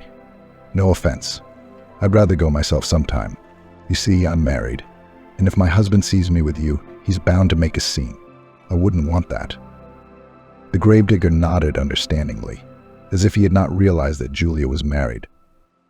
Of course, at that moment neither Fred nor Julia had any idea that their meeting at the graveside had already been captured on a hidden video camera. The small, peephole-like device was cleverly hidden in the niche of a neighboring tomb, from where Laura's grave had a very good view. And the most curious thing was that the camera had been installed not by Dustin at all, but by a girl named Sarah, who had been his lover for several months now. It was this red-haired beauty who wanted to watch Julia humiliate herself and come to the grave of her unloved mother-in-law to pay her respects. "I don't understand her at all, the Julia of yours. Has she no pride at all? Your mother treated her worse than a servant. If Laura had treated me like that, I'd never have come to her grave. Not only that, I wouldn't have shown up at the cemetery or attended the funeral," she said repeatedly. Dustin grinned, "But people are different, and Julia is a servant by nature. You probably know that people are divided into wolves and sheep. Here's an edited version. So she's a sheep, and I'm a wolf who's used to taking what I think I need from life," Dustin stated. Sarah looked admiringly at her lover, who at that moment seemed to her the embodiment of masculinity and strength. In fact, Dustin was not, nor did he have a flashy appearance or inner charisma. He was short, with a small round belly and sweaty palms, which he always tried to wipe on his pants before shaking hands. Perhaps if he had graduated from a theater school, he would have gotten the roles of small scoundrels, capable of small or big meanness. But at first, when Sarah had suggested installing a hidden camera in the cemetery, he had been against it. At that moment, Dustin was only concerned with the inheritance of his late mother, who had made a rather tricky will, with many clauses based on unconditional compliance with the last will of the deceased. At the same time, Dustin could not be said to have loved his mother too much. Most likely, he simply respected her, but nothing more. He had never known his father, had only seen him in photographs. According to his mother, Bobby died in a car accident, which was 90% likely staged by his competitors. Since then, Laura had never been able to get together with anyone else and lived the life of a recluse, holding her late husband's business tightly in her hands. Laura spent a lot of effort and energy raising her son, whom she wanted to see as a strong and uncompromising businessman. Often to build up his will and character, she locked him in a dark closet for some misdemeanor and did not let him out until the boy asked for forgiveness. In this way, Laura hoped that her son would turn out something worthwhile. But in fact, all her thoughts and fantasies turned out to be simple illusions, which were not destined to come true. At school, Dustin was often offended, and to avoid it, the boy made friends with bullies, reinforcing the alliance with pocket money allocated to him by his mother. The businesswoman learned too late that her son had long ago become a cash cow for the local gang, who took him under their wing. However, there was nothing Laura could do about it. Dustin had grown up, stepped into adulthood, where the turbulent waters of big business awaited him. But no matter how much freedom Laura gave her son, he still sought her advice and was afraid to do business at his own risk. True, in his mother's opinion, he lacked an inner mental core, which, in fact, makes a man a man. And of course, she did not say it out loud, but she was well aware that by nature Dustin was weak and could not become a leader. But Laura herself had plenty of all these qualities. The main ones were meanness and cunning, which Laura had used against her enemies many times, and allies too. Kissing Dustin on the cheek, Sarah asked cautiously, "Listen, what was your mother's diagnosis? Why did she leave so quickly? You had money, didn't you? And the treatment could have been organized well." "What really happened to her?" Dustin shrugged. "I don't really know. Mother had always been secretive about it. Mitchell, the private doctor, was the only one who had a good handle on it. I tried to talk to him, but he was so quiet, I couldn't get a word out of him." Sarah sighed sympathetically, feeling nothing for a woman she hardly knew. Sarah was quite happy with her current position as a favorite of wealthy businessmen. After all, she was well aware that Dustin would soon inherit his late mother's estate and gain even more power and influence in the ranks of the business elite. And Sarah was also very confused by the presence of so many clauses in Laura's will. It seemed that before going into the next world, this cunning lady had carefully worked out her will, not forgetting to place the emphasis where it was necessary. Sarah didn't really have to worry about that. She was satisfied with the fact that Dustin gave expensive gifts, took her to restaurants and spent nights with her in an elite hotel, where the number of stars was simply exorbitant. But the camera installed in the cemetery was more of a whim to once again mock the unfortunate Julia, who was not even aware of the covert surveillance. Dustin was quite loyal to the whims of his mistress, because he had long ago fallen out of love with his wife and seriously considered divorce. Of course, in her will, Laura left Julia almost nothing, except the duties of going to the cemetery and clean the grave. The businessman himself considered his mother's wish as the last taunt she threw in the face of her former daughter-in-law. After all, he still remembered well how she despised Julia, calling the hospital a dump. Fortunately, Julia managed to get home without incident. She was now aware of the sun's harmful effects and tried to avoid being exposed to it. But there was something good in all this. At first, Julia didn't even realize what she liked about walking in the cemetery. But then she realized that thanks to visits to her late mother-in-law, she was able to meet a pleasant gravedigger, Fred, who saved her and helped her to come to her senses. But Fred himself, as they call it, fell for her at first sight. There was something about Julia that made the guy's heart flutter with delight at the mere thought of a future meeting. On the other hand, how would they meet if Julia didn't come to the cemetery anymore? There was a chance, though. As she was saying goodbye, she left Fred her phone number, and when he took from her hands a sheet of paper with clearly written numbers, it seemed to him that it burned his palm. I guess that's what happens when you receive something that is of special value to you. And Fred was well aware that he had no chance of furthering his relationship with Julia. What could they possibly have in common? He's a gravedigger working at the city cemetery. Hardly any woman dreams of union with such a man, especially when married. Back in Stephen's lodge, he poured himself a cup of tea and sat down in a chair with a sad look. The elderly caretaker immediately understood what the matter was, but did not pursue the subject, not wanting to make the boy uncomfortable. But who among us has not fallen in love at least once in his life? After all, love is such a beautiful feeling, which is subject to all without exception. Young or old, all ages are subject to love. When Julia left, Fred's mood had soured considerably. When would she come now, and would she come at all? What can he hope for? Why torture his heart and soul with meaningless dreams and fantasies? After all, everything is as clear as day. They were too different to be together. Stephen was silent for a moment, and then said, wanting to support his friend, "I don't take it to heart. I understand you as well as anyone." Fred raised an eyebrow in surprise. Yes, I do, don't doubt it. I used to chase after Rose myself. She was supposed to marry someone else, a tall, handsome athlete. He was a swimmer, and I was stocky, but not tall enough. You know, height matters to women, too. But I didn't give up and fought for my happiness. I gave flowers, inexpensive gifts, of course. Where does a truck driver get a lot of money? Well, it was my care and attention that won Rose over. We got married the same year. We lived together honorably. 40 years. I went to work at the cemetery for her, too. Every day I come to her grave. I live in perfect condition. I planted my favorite flowers. You can't come all the way out here, can you? I water them twice a day, keep them clean. The old caretaker's story touched Fred's heart. The tenderest strings of all possible strings. For himself, he had long considered Stephen a friend, or even a father. After all, it was the caretaker who had saved him when he had contracted severe bronchitis while homeless and nearly given his soul to God, unable to buy medicine. Stephen found Fred at a bus stop when he was suffering from a high fever, teetering on the brink of life and death. So, do you need any help? Come on, I don't live too far away. I'll help you, you bet I will.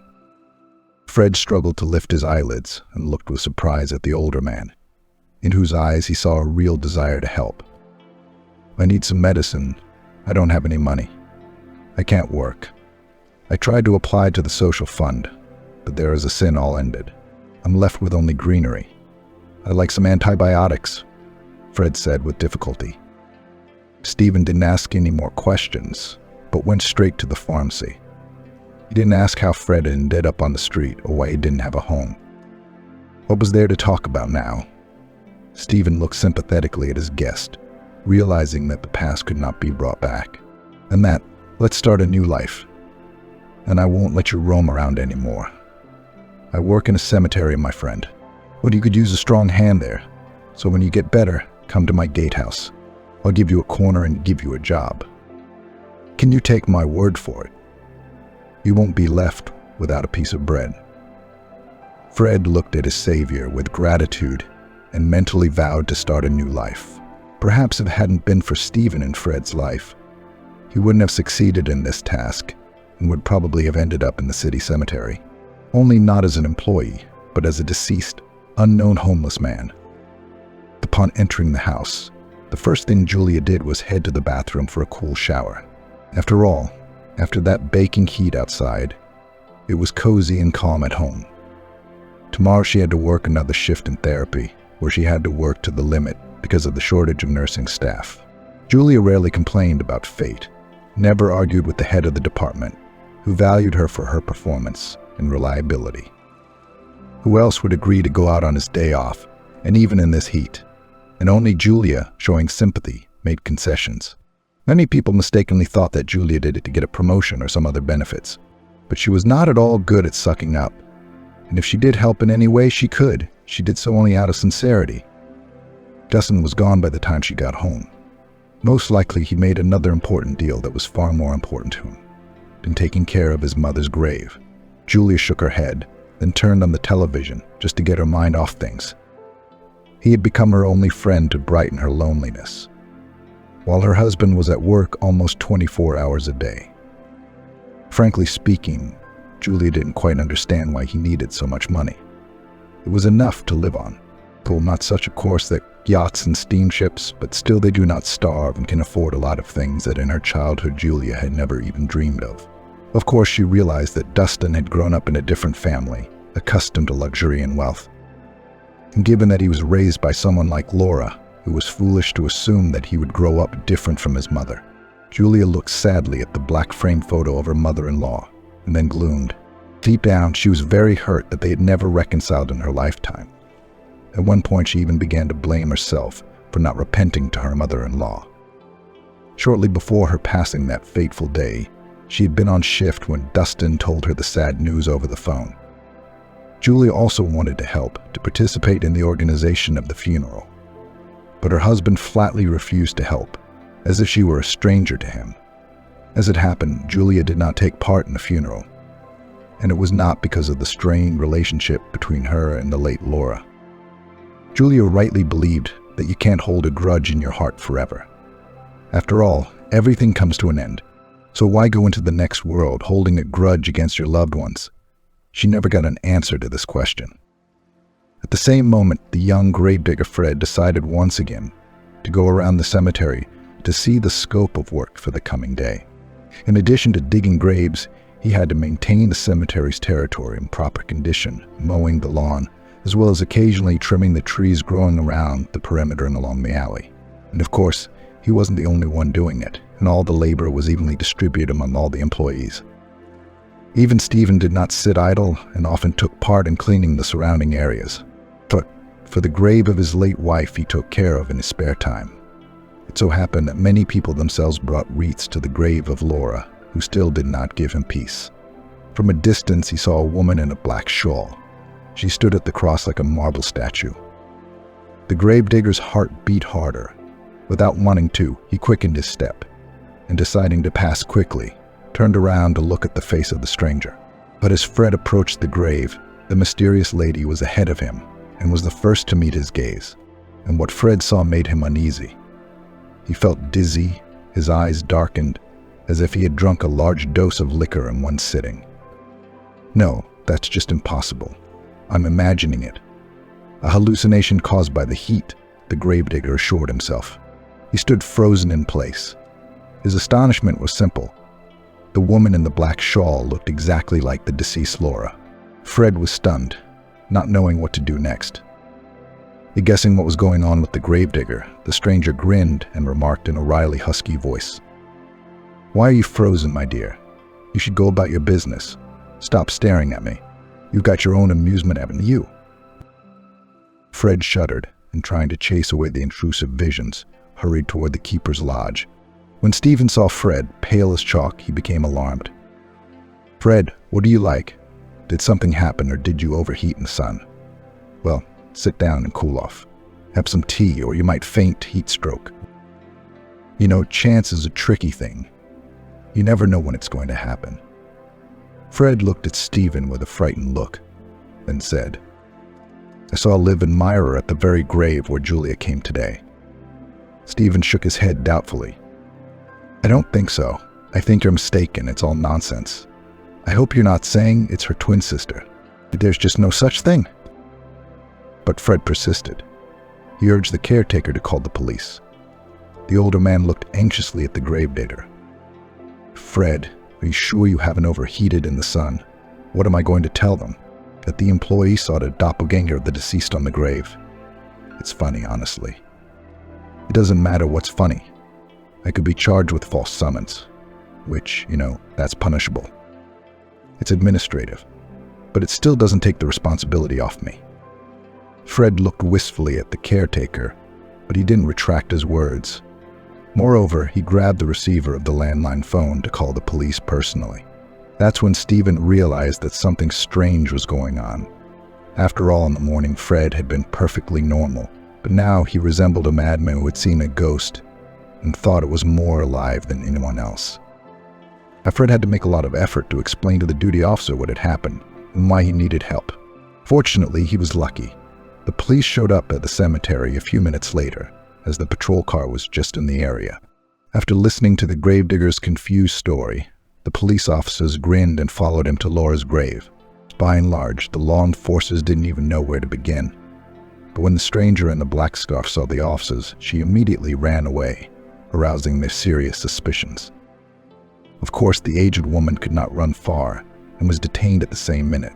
At first, the policemen took her for a madwoman, but when they saw the striking resemblance to the portrait on the cross of the late Laura, everything fell into place. Frightened to look at the police, the woman doppelganger immediately laid out the whole truth as it is, and also said that she was ready to make a sincere confession in exchange for leniency in sentencing. "What sentencing? What are you talking about, lady?" "We're not actually going to accuse you of anything," the lieutenant said, barely containing his excitement. But what the stranger said a little later shocked the police officers. In fact, the woman in the dark scarf turned out to be none other than an imaginary dead woman who had faked her own death to avoid possible punishment. All of this came to light a little later when Laura began to talk about her past. Many years ago, after Bobby's death, she, as his maid, decided to pass herself off as the businessman's wife. At the time, Dustin was only a year old, and his mother had died in childbirth. Laura worked for the businessman for the third month and secretly dreamed of becoming his wife, or at least his mistress. But when Laura learned that Bobby died as a result of a faked accident, she realized this is her chance. One can only guess how much effort Laura had to put into pulling off this clever scam. In fact, she herself came from the province, looking for happiness in the big city, dreaming of marrying a rich businessman. When fate gave her such a gift, she decided not to miss it under any circumstances. By taking someone else's surname, changing her status, Laura began to dispose of the late businessman's legacy at her own discretion. At the same time, the cunning swindler gave away little Dustin for her own son, who all this time did not even suspect that he was raised by a mother who was not his own. When Dustin was called in for questioning and shed light on the situation, the businessman almost fainted from shock. All this time he considered his mother a model of inner strength and worldly wisdom. And in fact, Laura turned out to be an ordinary criminal who decided to appropriate someone else's luxurious and rich life. Unfortunately, the case with the cemetery did not pass without a trace for Dustin. On the same day, police officers found a hidden camera installed on a neighboring grave. Soon the operatives quickly enough came to Sarah, who had to confess to her connection with Dustin. Naturally, no criminal punishment for her was out of the question, but Julia already looked at her husband with different eyes. She also realized that for several years she was humiliated and tried to teach her life criminal in the person of Laura. After a week after the arrest, Julia filed for divorce.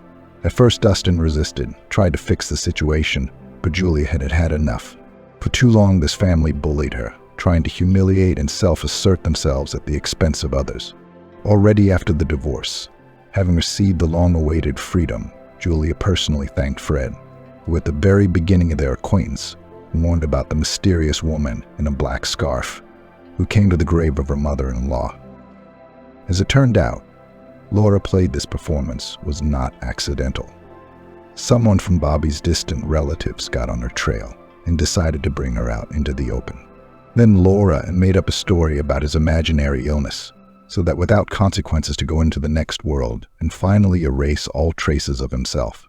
But lastly, the insidious woman wanted to once again mock her daughter-in-law, forcing her by will to come to her own grave. It was difficult to say how the situation would have developed further, if not for the premonitions of Fred, who was rewarded with this by his late grandmother. Julia appreciated his abilities and 6 months after meeting agreed to become his wife. Looking at the beautiful couple of Fred and Julia, Stephen involuntarily caught himself thinking that sometimes life still makes quite surprising turns.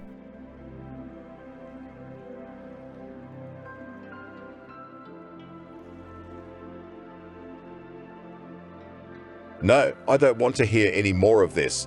Billy objected to his wife urging her husband not to cling to his son. Let him rest, he can still work, Kathy continued, trying to protect her son. How long can you rest? I understand that he served in the army, he studied at the Highway Technical School, but it's been more than 3 years since that moment, and Steve still hasn't brought a penny into the house. What's the big deal? I mean, you make good money, and you can easily provide for him. You want him to sit on our backs his whole life. He's 27 years old. He's about to start a family. How is he going to provide for his wife and children? Millie continued, who at that age had already become a father providing for a young family. Well, yes, you're right, but maybe you shouldn't be so quick to take it out on him. I know your companion. He'll take away all desire to work. He won't stop defending Kathy's son, believing that he was created for something more interesting, easy, and exciting. Nothing bad will happen to him. I've raised my son to be a wimp, and now I have to deal with it. He's going to work for John. I've made up my mind, and it's not up for discussion. Why don't I take him to my office? The woman suggested it, trying to keep her son away from hard work. What would he do there? To bring coffee and play a game of Leopard's Head on the computer. Stop arguing, it's settled. I've already called John, and we've agreed that he'll leave room for Steve. It's a useful experience, moreover. Maybe he'll like it, Billy suggested, since his son was studying at a highway technical school, so the passion for transportation must be present. I'm tired of arguing. You don't hear me at all, the agitated woman replied sadly, wiping her tears with a handkerchief. Stop crying. I'm not sending him to slavery, but to an old schoolmate. I'm sure that nothing bad will happen to our son, the man replied, seeing the tears in his wife's eyes. Billy put his arm around his wife's shoulders to comfort her a little and stroked Katie's head. You have no heart at all. I'm going to worry," she said with difficulty as she continued to cry. "Calm down, everything will be fine. If he can't cope at all, we'll find a simpler job. But he must learn to earn money and appreciate it," the husband replied, insisting on his own. "Promise you'll find something else if he can't work with John?" "Yes, I promise. By the way, it's almost 8 o'clock in the morning. Is Steve still asleep?" Billy asked. "It's so early. Let the baby rest," the wife replied. "What baby? He'll be nursing his own children soon, and you keep wiping his drool. Mother, stop it, or we'll have a fight. Go, wake him up, and hurry up," said the man, and, opening the window, took out a cigarette to smoke, while his wife went to the bedroom of his son. "Good morning, son. Are you asleep?" asked the mother, opening the door to Steve's bedroom. "Hi, Mom. No, already awake," replied the young man, wiping his eyes. "Your father and I are waiting for you in the kitchen. We need to talk," Katie replied and left to go to her father's room. Reluctantly getting out of bed, Steve made the bed and, dressed, hurried after his mother. "What are we having for breakfast today?" the boy asked once he was in the kitchen. "Sit down. I've got a serious talk for you," Billy answered, putting out his cigarette and closing the window. "What do you want to talk to me about?" Steve asked in confusion. "Dad thinks it's time for you to get a job," Mom replied. "You know I'm looking, but I haven't found anything suitable yet," the son replied. "Do not interfere in a man's conversation," interrupted the dialogue of wife and son, the head of the family. "I'm sorry," Kathy replied guiltily and stood up from the table and rattled the pans to prepare breakfast. "You've been looking for a job for 3 years. Don't you think it's time for a change?" the father asked, looking into his son's eyes. "Is it my fault that nothing suits me? You can't be late. You can't ask for time off. Is this a normal job?" replied Steve, who never stays longer than 2 weeks in any job. "Don't you think you're the problem? Nobody's going to wipe your ass, and they're not going to run around like your mother did." Billy objected sharply. "Why would you do that?" the mother asked, intervening in the dialogue. "Are you cooking? Don't get distracted and get busy," replied the husband, looking sternly at his wife. Realizing that it was better not to say anything, the woman continued to cook the soup, listening to the dialogue of her husband and son. "I don't need to wipe anything up for me. I just want to be considered," Steve replied. "Do you deserve it? Have you ever done anything to be respected at work and to be considered by the team?" asked the father. "I should not suck up or be friends with those who do not interest me," replied the son, not realizing that by building relationships, he will not be able to work well in any team. "You have to learn to value the workplace. I called an old acquaintance of mine. He is opening a new service station and is hiring staff. John and I agreed that he'd save a place for you. So congratulations, you're going to work tomorrow." "What? I don't want to work at the service station. I have completely different plans, especially for tomorrow," Steve tried to object. "I'm not asking you what your plans are or what you want. You're a grown man and you have to support yourself. If John is not happy, he will not fire you. He will call me and I will look for methods of influence. Do you understand me?" asked the man, getting angry at his carefree and frivolous son. "Oh, and what will you do to me?" asked the son, throwing his leg over his foot as if he was the master of the house and not afraid of anything. "For starters, I'll take away your pocket money, and if you continue to be negligent, you'll go looking for another place to live." "Any more questions?" Billy asked menacingly, his tone suggesting that it would be better not to argue. "No questions," Steve grumbled unhappily, and refusing breakfast, went to his room, slamming the door loudly. "Why would you do that? He's just a baby," Kathy said to her husband, realizing that her son was upset. "What kid? The man is 27 years old. It's time for him to look for a wife, and he hasn't brought a rebel into the house. Don't even try to change my mind or defend him. I don't want to swear, but you're forcing me to raise my voice," the man boiled, hitting the table with his fist. All right, I'm sorry. Maybe you're right. The wife replied guiltily, agreeing with her husband. That's fine. Come on, I've got to get to work, Billy said, demanding breakfast. Noticing that it was already 9 o'clock, the man hurriedly ate breakfast and, taking his work documents with him, left for the office.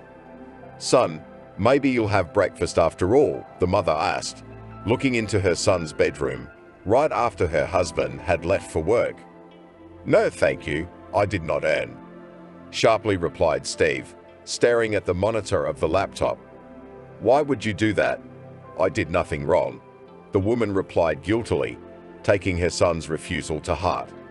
Sorry, I did not mean to offend you. It's just that my father does not hear and understand me at all. I don't mind working.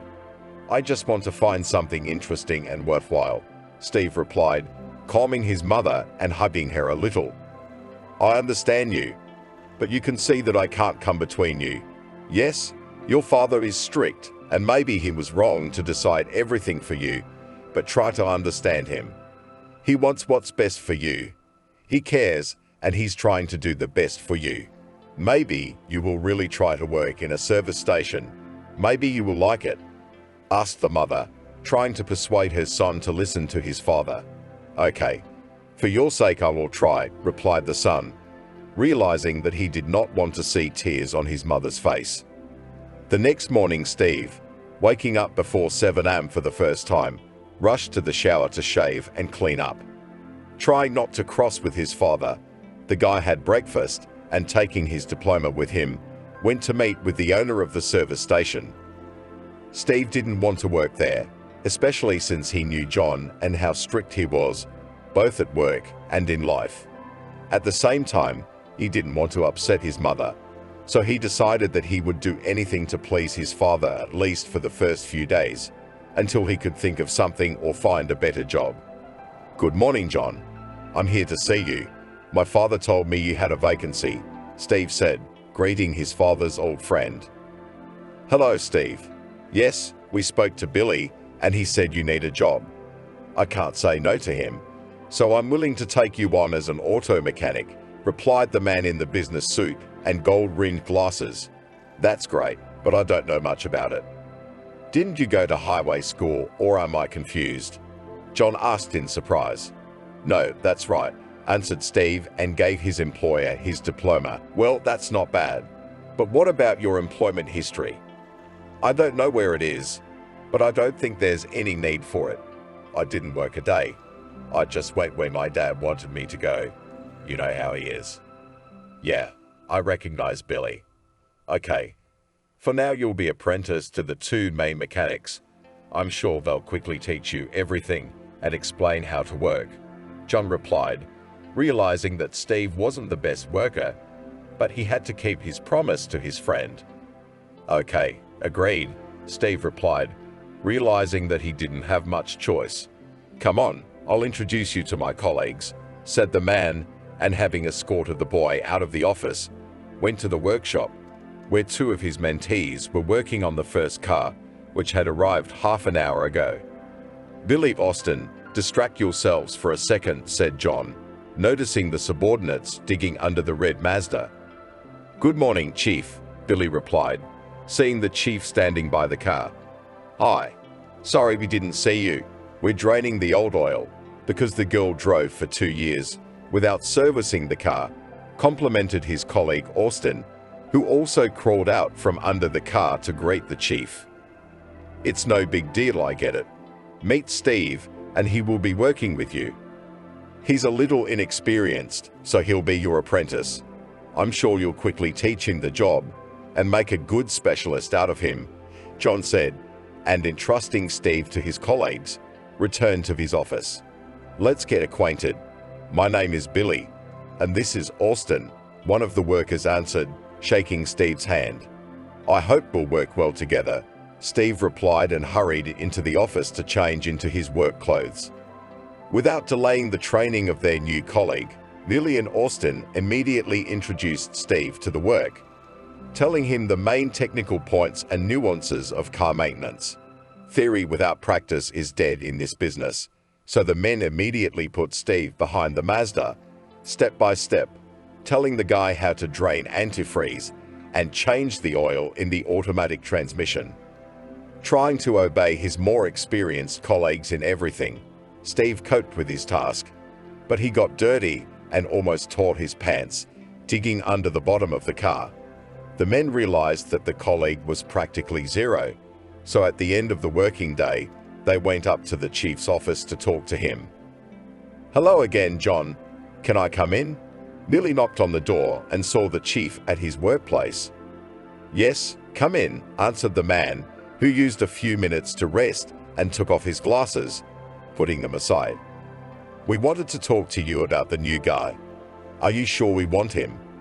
"I don't want to question your choice, but maybe we should look for a more qualified employee," Austin asked, delicately questioning the chief. "Men, I realize that Steve is not the most useful employee, but he is the son of an old comrade of mine. I promised him that I would help with Steve's employment and make a man out of him. I hope you'll be sympathetic and help me to shake him into a man capable of earning and providing for himself," John replied, explaining why he'd hired Steve rather than a more experienced and better quality man. "I see, so our only chance is to teach him the job," Billy replied, accepting the new conditions. "Yes, I'm sorry, but it's the only possibility," admitted the boss. "Okay, we heard you," answered Austin, and realizing that there was no point in further conversation, left the chief's office together with his colleague. Well, we'll get used to what Billy had given his colleague, and went to take a shower to tidy up before he left for home. Steve's next morning was not much different from the previous one, as he woke up earlier than usual to avoid being late for work. Hurrying to the machine shop, the guy hoped that he would not have much work to do, as he gets tired quickly and wants to rest more and more often than his colleagues, who use only half an hour during the lunch break. Steve's expectations were dashed. For once in the workshop, he saw several cabs arriving at once for service. All day long, his partners had been rushing their colleague, who was not able to change the air filter or check the condition of the pump. Unable to stand it, Billy got very angry at his helpless colleague and said everything he thought about him, forgetting for a moment about the chief's request. Unable to tolerate such treatment, Steve dropped everything and went to John's office. "Hi, can I see you?" "Hi, come on in. Are you on business or what?" the man asked, inviting Steve into his office. "I can't work under these conditions." "Mate, yeah, I knew he'd be difficult. It's Margarita's upbringing. She's used to spoiling and protecting him, and now I have to deal with it. I'm sorry, but I have no one else to rely on. Be as strict with him as possible, and I'll talk to my son again tonight and explain how to behave," Billy replied, realizing that he was guilty before his friend. "Good. I hope you're not mad at me for calling you." "No, it's okay. I understand, and I probably would have done the same thing." "Well, I'm sorry for bothering you. I hope it won't happen again," John replied, summarizing the conversation with his old friend. Another day in the workshop came to an end, and Steve, having said goodbye to his colleagues, decided to stay a little longer, meeting with his army comrade. Having a few drinks and sitting at the bar, the men chatted, learning about how a few years of their lives had gone after the demob. During this time, the battle buddy had gotten married and had 2 sons, one of whom had already started running, pleasing his father. Steve also wanted to brag about something, but there was nothing to tell except the graduation from the technical school. Noticing that it was already quite late, he said goodbye to his friend and went home, realizing that early in the morning he had to go to work again. "Where have you been?" "It's almost midnight," Billy asked from the doorstep, who was waiting for his son to talk to him once again about work and the future. "I'm an adult, and I can do what I want," Steve answered sharply, with alcohol in his blood, which gave him courage and confidence. "Let's go to the kitchen. We have something to talk about," answered his father, who did not want their loud conversation to wake up his mother, who was tired after a hard day's work. "What did you want to talk to me about?" Steve asked, following his father. "Are you going to embarrass me for a long time?" Billy asked, closing the door to the kitchen.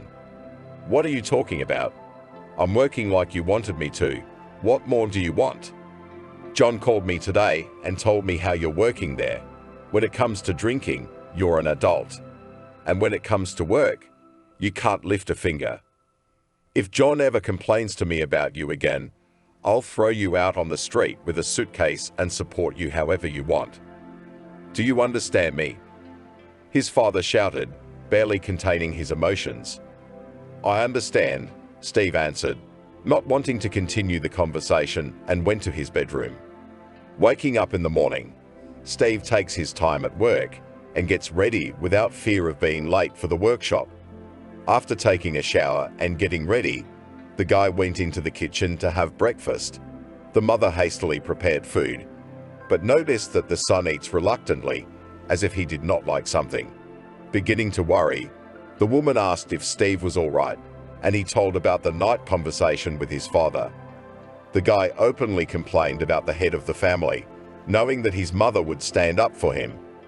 Hearing that his father was also going to work, Steve kissed his mother and, trying not to cross paths with his father, hurried off to work. "Aren't you ashamed of yourself?" Kathy asked when she was alone with her husband. "What do you mean?" her husband asked with incomprehension. "Steve told me that you yelled at him last night. Did he explain why I raised my voice? Or do you think I did it unjustifiably? I don't think you should be so picky. The boy has just started working. Give him time to get used to it," the mother replied, continuing to defend her adult son. "Who's stopping you?" "I just told him not to embarrass me and stop running to John and complaining to him like a school teacher. He's not gonna be coddled, and I'm not gonna let you do it anymore. Raised a wimp, and now I have to deal with it," replied the husband, and, not wanting to quarrel with his wife, hurriedly went to work. Realizing that there was no point in trying to stage a riot, Steve accepted his fate and, trying to listen to his colleagues, began to do his work. Remaining an assistant, the guy learns to do simple work and elementary processes that his colleagues do not want to spend time on, dealing with more labor-intensive tasks. So imperceptibly, for Steve, passes several months. All this time, he practically did not cross paths with his boss and did not communicate with his father, believing that they'd put him in the framework, when there is no choice and no opportunity to decide anything on his own. At the same time, Steve is getting used to his job, because Billy and Austin don't trust him with anything complicated or unsafe, and his salary is exactly the same as that of the craftsmen who work from morning till late at night. Another working day is coming to an end, and Steve, realizing that all the easy tasks are over, goes home a little earlier than his colleagues. Coming down from the office to the workshop, John noticed the absence of one of his mentees and was greatly surprised that the boy had left without informing him. Austin explained the reason for Steve's departure, unable to take responsibility and do anything serious. Having considered that 3 months had passed and the boy was ready for new tasks, John asked his mentees to stop babysitting Pavlov and entrust him with independent work. The next morning for Steve was not much different from the previous months, but there was a surprise waiting for him at work. Another car arrived for service and his co-workers put Steve in charge of it, refusing to help him. They told about yesterday's dialogue with the boss and also believe that it's time for the guy to take the job, being responsible for the result. Steve was not happy about this, as he was used to counting on men to do all the dirty and hard work.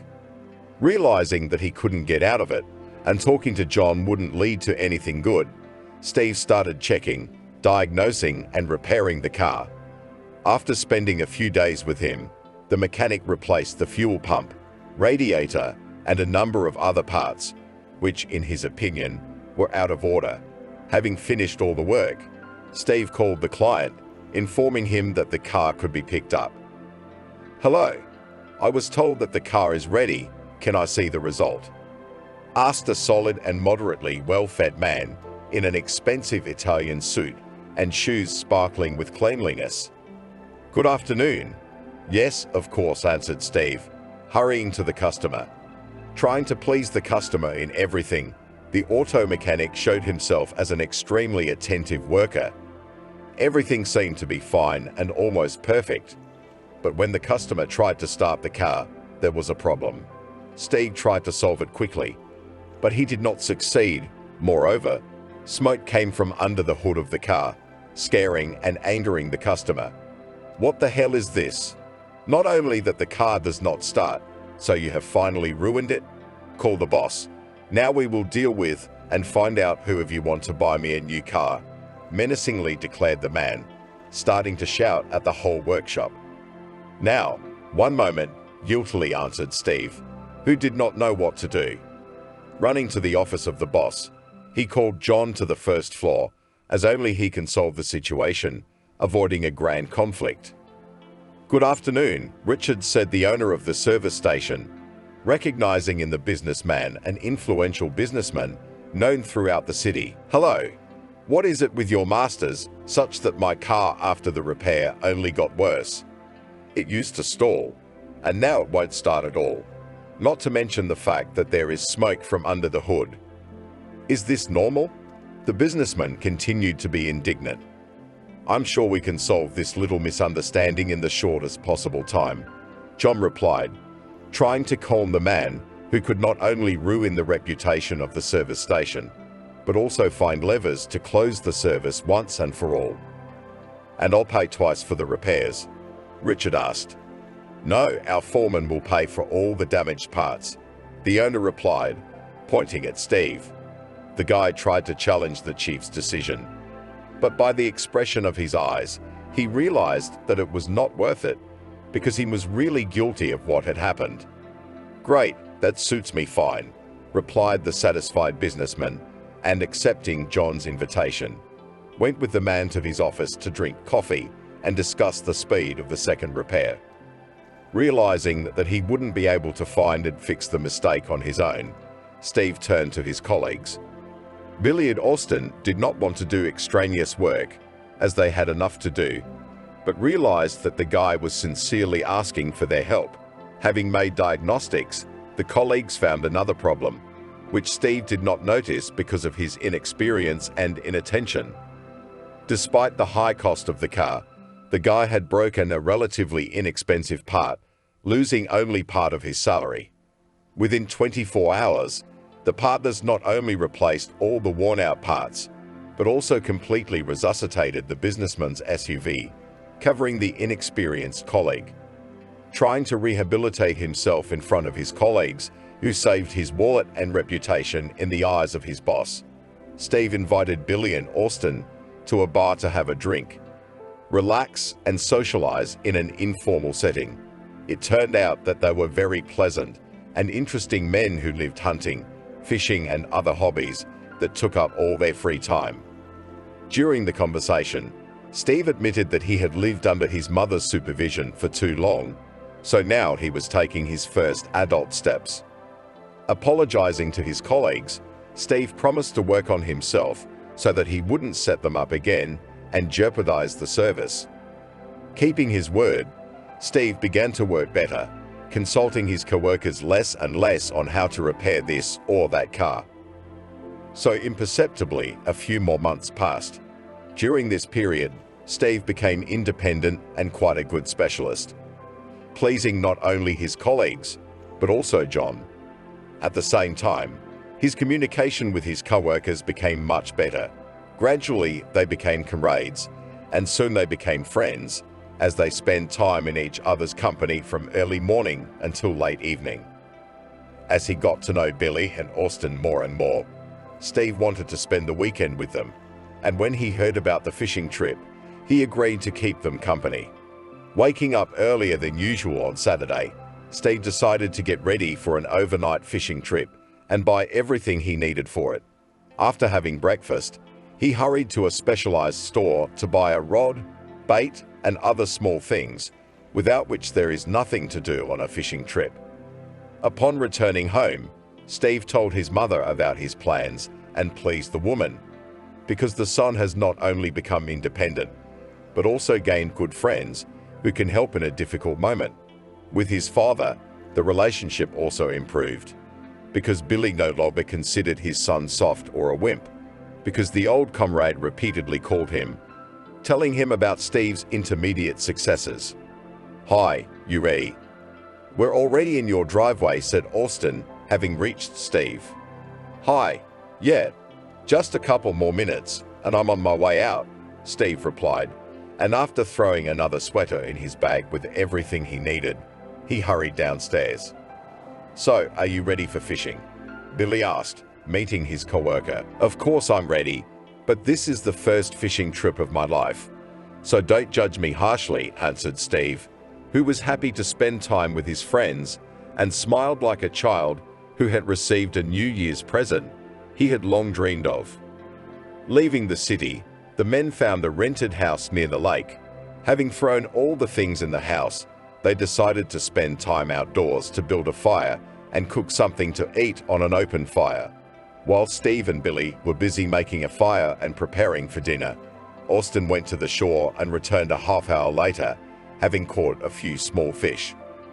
After preparing the soup, the men roasted the meat they had bought at the supermarket on their way to the vacation. Having postponed the main part of the fishing for the morning, they decided to rest and have a little drink in the bathhouse. "So you're still living with your parents?"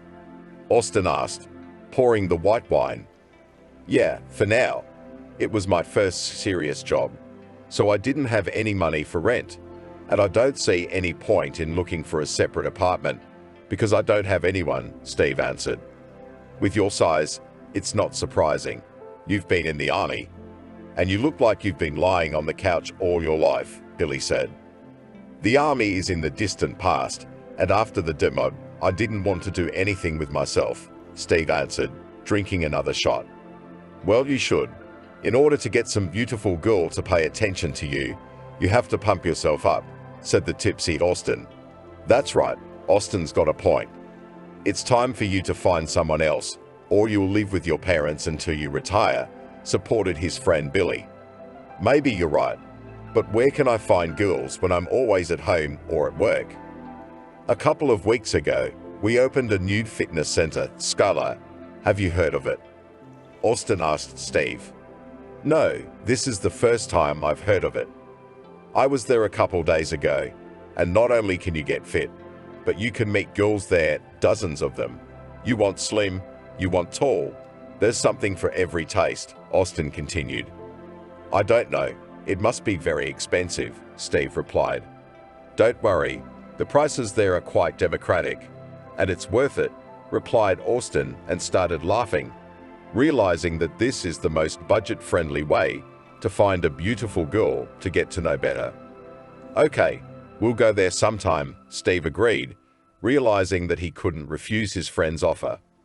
After some more drinking and resting in the bathhouse, the friends went to bed to go fishing in the morning. Having slept a little through the dawn, the men ran to the lake and, without taking their eyes off the floats, spent several hours on the shore, catching a bunch of fish. On returning home, Steve was also not empty-handed and pleased his mother, who adored fish. The new work week went as expected, but his colleagues reminded him that they had a special event waiting for them this weekend. Waiting until Saturday, Billy and Austin called Steve to get ready, since they were waiting for him downstairs. Arriving at the huge building lit up like a Christmas tree, Steve began to doubt himself and the need to attend the fitness center, but there was no stopping his friends. Once inside, he was discouraged to see that there were even more girls than men. "Good afternoon. Do you want to work out with us?" asked a pumped-up man in a sports uniform, who approached the three friends who stopped on the threshold of the fitness center. "Hello. Yes, we can try it," Austin replied. "Great. My name is Max, and I'll be your trainer. The first session will determine your physical fitness and develop an individualized exercise plan for each of you. I understand you want to come with the three of us." "That's right," agreed Billy. "Good, in that case, I'll ask you to fill out some small forms, and I'll wait for you in the hall on the right," the trainer answered and left in that direction. The men spent a few minutes to leave their data and pay for the first session, and then they followed Max. The first training session was quite difficult and grueling, as the coach wanted to assess the men's physical fitness, determining their capabilities and potential. At the end of the hour-long session, the friends thanked the trainer and, having agreed on the next session, went to the cafe inside the fitness center to drink water and take a breath. "What are you staring at?" Austin asked, noticing that Steve was looking somewhere and not hearing his friends. "He was staring at that pretty girl in the green suit," Billy said, noticing where his friend was looking. No, I was just thinking," answered Steve, who realized that he had been staring too long at the charming girl from the hall nearby. "I'm sorry, but she's not your type," Austin said, seeing a stunning girl with a gorgeous figure and a luscious body. He'd need 10 years of training before he'd even have a chance to meet her, Billy agreed, looking at the gorgeous blonde with the six-pack instead of a tummy. "Come on, I was just thinking," Steve replied, trying to stop his friends from discussing it. "Yeah, that's what we figured. Just don't drool too much. You can find a girl here and you will succeed. But you shouldn't look at the prettiest girl in the fitness center," Billy answered, trying to support his friend. Trying to stop this ridiculous conversation, Steve left for the shower to freshen up a bit and relax after a grueling workout. After stopping in a cafe for dinner, the men said their goodbyes and went home. That night, Steve slept unusually well and pleasantly, because he had a dream with a charming girl in a green tracksuit. Trying to push away his thoughts and fantasies, Steve tried to concentrate on his work, but it didn't help, because the girl didn't leave his mind.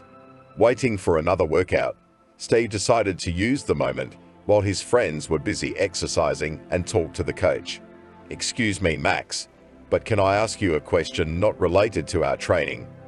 Steve asked, deciding to ask about the girl from the neighboring gym. "Yes, of course. What did you want to know?" "You see that girl over there in the green tracksuit? How long has she been coming to see you? Maybe you know something about her," asked the mechanic, hoping that the coach knows something about her. "This girl has been with us since the first day.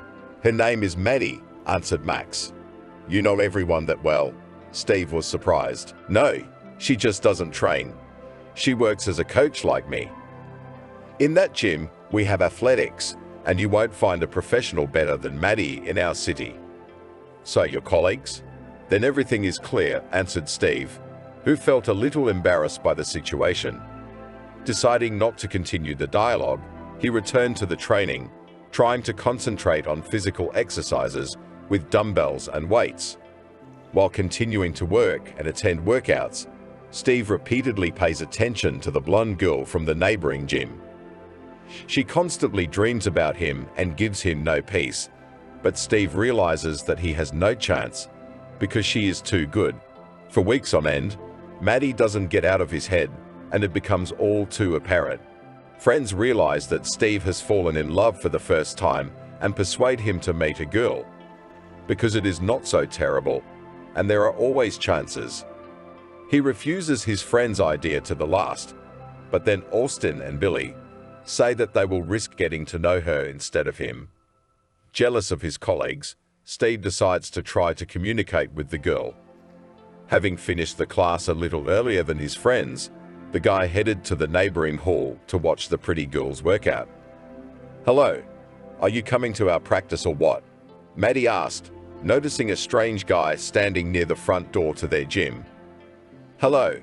No, I'm just looking," replied Steve, who didn't know what to say to this charming and blindingly beautiful blonde. "I'm sorry, but that's not our policy.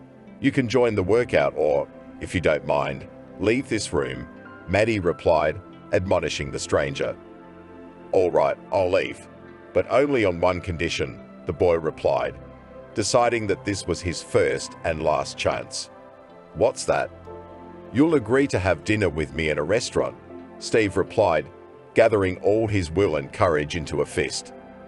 "Are you kidding me? You're holding up practice," replied Maddie, a little shocked by the stranger's insolence. No, I'm not messing with you. This is the only condition under which I will leave. Okay, I agree, the girl replied, causing Steve to smile sincerely. Without wasting precious time, Maddie went back to her workout, and Steve left the gym, telling his friends that he had asked the girl out and she had agreed. After finishing his workout and taking a shower, Steve went to the nearest flower store to buy a beautiful bouquet and try to make a good impression on the girl who had won his heart. Back at the fitness center, Steve waited until the end of the workday and, noticing Maddie, hurried over to her. I've been expecting you. Let me introduce myself. My name is Steve. My name is Maddie, but I can't say that I'm glad to meet you, the girl replied with a chill in her voice. I understand. I apologize for my impudence, but I really wanted to get to know you better, and I'm glad you accepted my invitation to dinner. Steve, I'm sorry, but I only agreed so as not to disrupt the training, Maddie replied, and without taking the flowers, stopped the car and drove home. Steve watched the cab drive away for a few moments, realizing that the girl had deceived him. Determined to stand his ground until the end, a few days later, Steve again visited the neighboring gym, disrupting the training session. Realizing that history would repeat itself, Maddie decided it would be easier to agree to a date once to stop the outrage. Getting a second consent, Steve was still just as positive, putting aside fear and doubt. Meeting the girl again after work, he realized that this time she was serious, too, so he invited Maddie to a beautiful and not cheap restaurant near the fitness center. Thanks for agreeing to meet me, Steve said to Maddie, glad that at least the second time she did not refuse a date. You're welcome, but don't expect more than that. I don't want anything to affect my work and ask you not to disrupt my training anymore, the girl replied. Yeah, of course. I'm sorry for my impudence. I just liked you very much, the guy confessed, unable to take his eyes off the charming blonde with beautiful blue eyes. Thank you, I'm very pleased, the girl replied, slightly embarrassed. I'm very happy about it. I realize that from the outside it might seem like I'm crazy, but to a certain extent it's true. I've been watching you for days, and you seem to me a very interesting girl, and I hope I'm not mistaken in my conclusions. I don't know what to say, Maddie replied, feeling a little embarrassed. You don't have to answer anything. I understand perfectly well, and I'm just grateful for this chance, replied Steve, trying to be a real gentleman. After ordering, the couple ate dinner, continuing to socialize and get to know each other. Noticing that it was getting too late, Maddie asked him to walk her as public transportation was out and she was a little scared to go home alone. Steve gladly agreed because he considered it an additional chance to talk and spend at least a few more minutes with the girl. Once in the driveway, Maddie said goodbye to Steve and letting him kiss her on the cheek, ran home. Joyful Steve couldn't take a step for a few more minutes, realizing that the date had gone better than he could have expected. A couple of days later, in the middle of the workday, a yellow Matiz parked near the car service center, with Maddie at the wheel. After shutting the car off, she headed inside the building and, meeting one of the workers, decided to talk to him, telling him about the problems with the car. Good afternoon. Could you help me with my car? Maddie asked Austin. Hello, what's your problem? He asked, recognizing the girl from the fitness center. I don't know. The car won't start the first time and stalls at every stoplight. I don't know much about it, so I decided to go to the nearest service I saw on my way. Okay, let's take a look, Austin replied, and went outside to look under the hood of the car. He fiddled with the car for a few minutes before sighing heavily, wiping his hands clean of dust and machine oil. What is it? Is it something serious? Maddie asked fearfully. Yeah, I'm afraid I can't handle it on my own. Get the car into the box, and I'll call our best mechanic, Austin said, and hurried inside the shop. After listening to the foreman, Maddie had a hard time starting the car and drove it into a separate box, waiting for the foreman to return. A few minutes later, she saw Austin with Steve walking behind him. "This is our best technician. I'm sure he can help you," Austin replied, deciding to bring his colleague and the girl he liked a lot closer together. "Hi, so you work here?" Maddie asked Steve. "Hi, yeah. I take it you're having some car trouble?" Steve asked. "Yes. The second foreman said it was something serious and needed a better worker. I take it that meant you?" Maddie asked. "Well, I guess so," Steve said, a little embarrassed. "So can you help me?" "Let's see what the problem is," answered the mechanic, and looking under the hood of the car, began to check the condition of the main units and assemblies. "What is it? Is it serious?" Maddie asked, looking under the hood of the yellow Matisse. "How long have you had it serviced? Do you have any receipts or certificates of work done?" Steve asked. "No, I have nothing. This car was given to me by my mom. She bought herself a new car and gave this one to me so I could go to work," Maddie answered. "Got it. Basically, everything is clear to me here, but you'll have to leave the car until morning. I think that tomorrow morning everything will be ready and there will be no problems with it in the near future." "Well, how much will it cost?" the girl asked. "It's all free for you," Steve replied. "No, it doesn't work that way. I realize it's probably not cheap." "Stop it, I won't charge you. You're late for work. So I don't dare to keep you late, and we won't discuss the financial issue anymore. Okay?" "Okay, thank you. You'll thank me tomorrow," Steve replied, and taking his tools, began to tinker with the car. Realizing that she was superfluous here, Maddie went to work. As it turned out, there was no breakdown, just antifreeze and a timing belt, since the car had been poorly maintained for what seemed like a long time. Steve did it in a couple hours, but decided not to tell the girl about it, raising the importance of his work. The next morning, Maddie visits the auto shop again and, meeting Steve, checks his work. The car starts with ease and doesn't stall, idling quietly. "Thank you. You've really helped me out. Maybe I can pay for the repairs after all?" Maddie asked, feeling a little awkward. "No, I don't need anything. I'm glad I could help you," Steve replied, refusing the money. "Okay, well then can I thank you in some other way? How about having coffee after work?" the girl asked, suggesting a meeting. "Yeah, why not? I'll meet you at the fitness center around 8. "Good. I have just at that time ends the last training," answered Maddie, and thanking Steve once again, went to work in an old Matisse. "How'd it go? Did everything work out?" Austin asked Steve as soon as the girl left. "Yeah, it worked out great. Thanks for turning down the repair and handing the car over to me," Steve replied, thanking his colleague for his ingenuity. "You owe me a bottle," replied the friend, and, patting the guy on the shoulder, continued working on the next car. Having finished work a little earlier than usual, Steve hurried home to freshen up and change clothes. Noticing that it was already the beginning of 8, he hurried to the fitness center to be on time. Meeting up, the couple headed to a nearby cafe for coffee and some more socializing. This time, Maddie was more cheerful. It was noticeable that she herself did not mind socializing, as she wanted to know a little more about the man who had reanimated her car.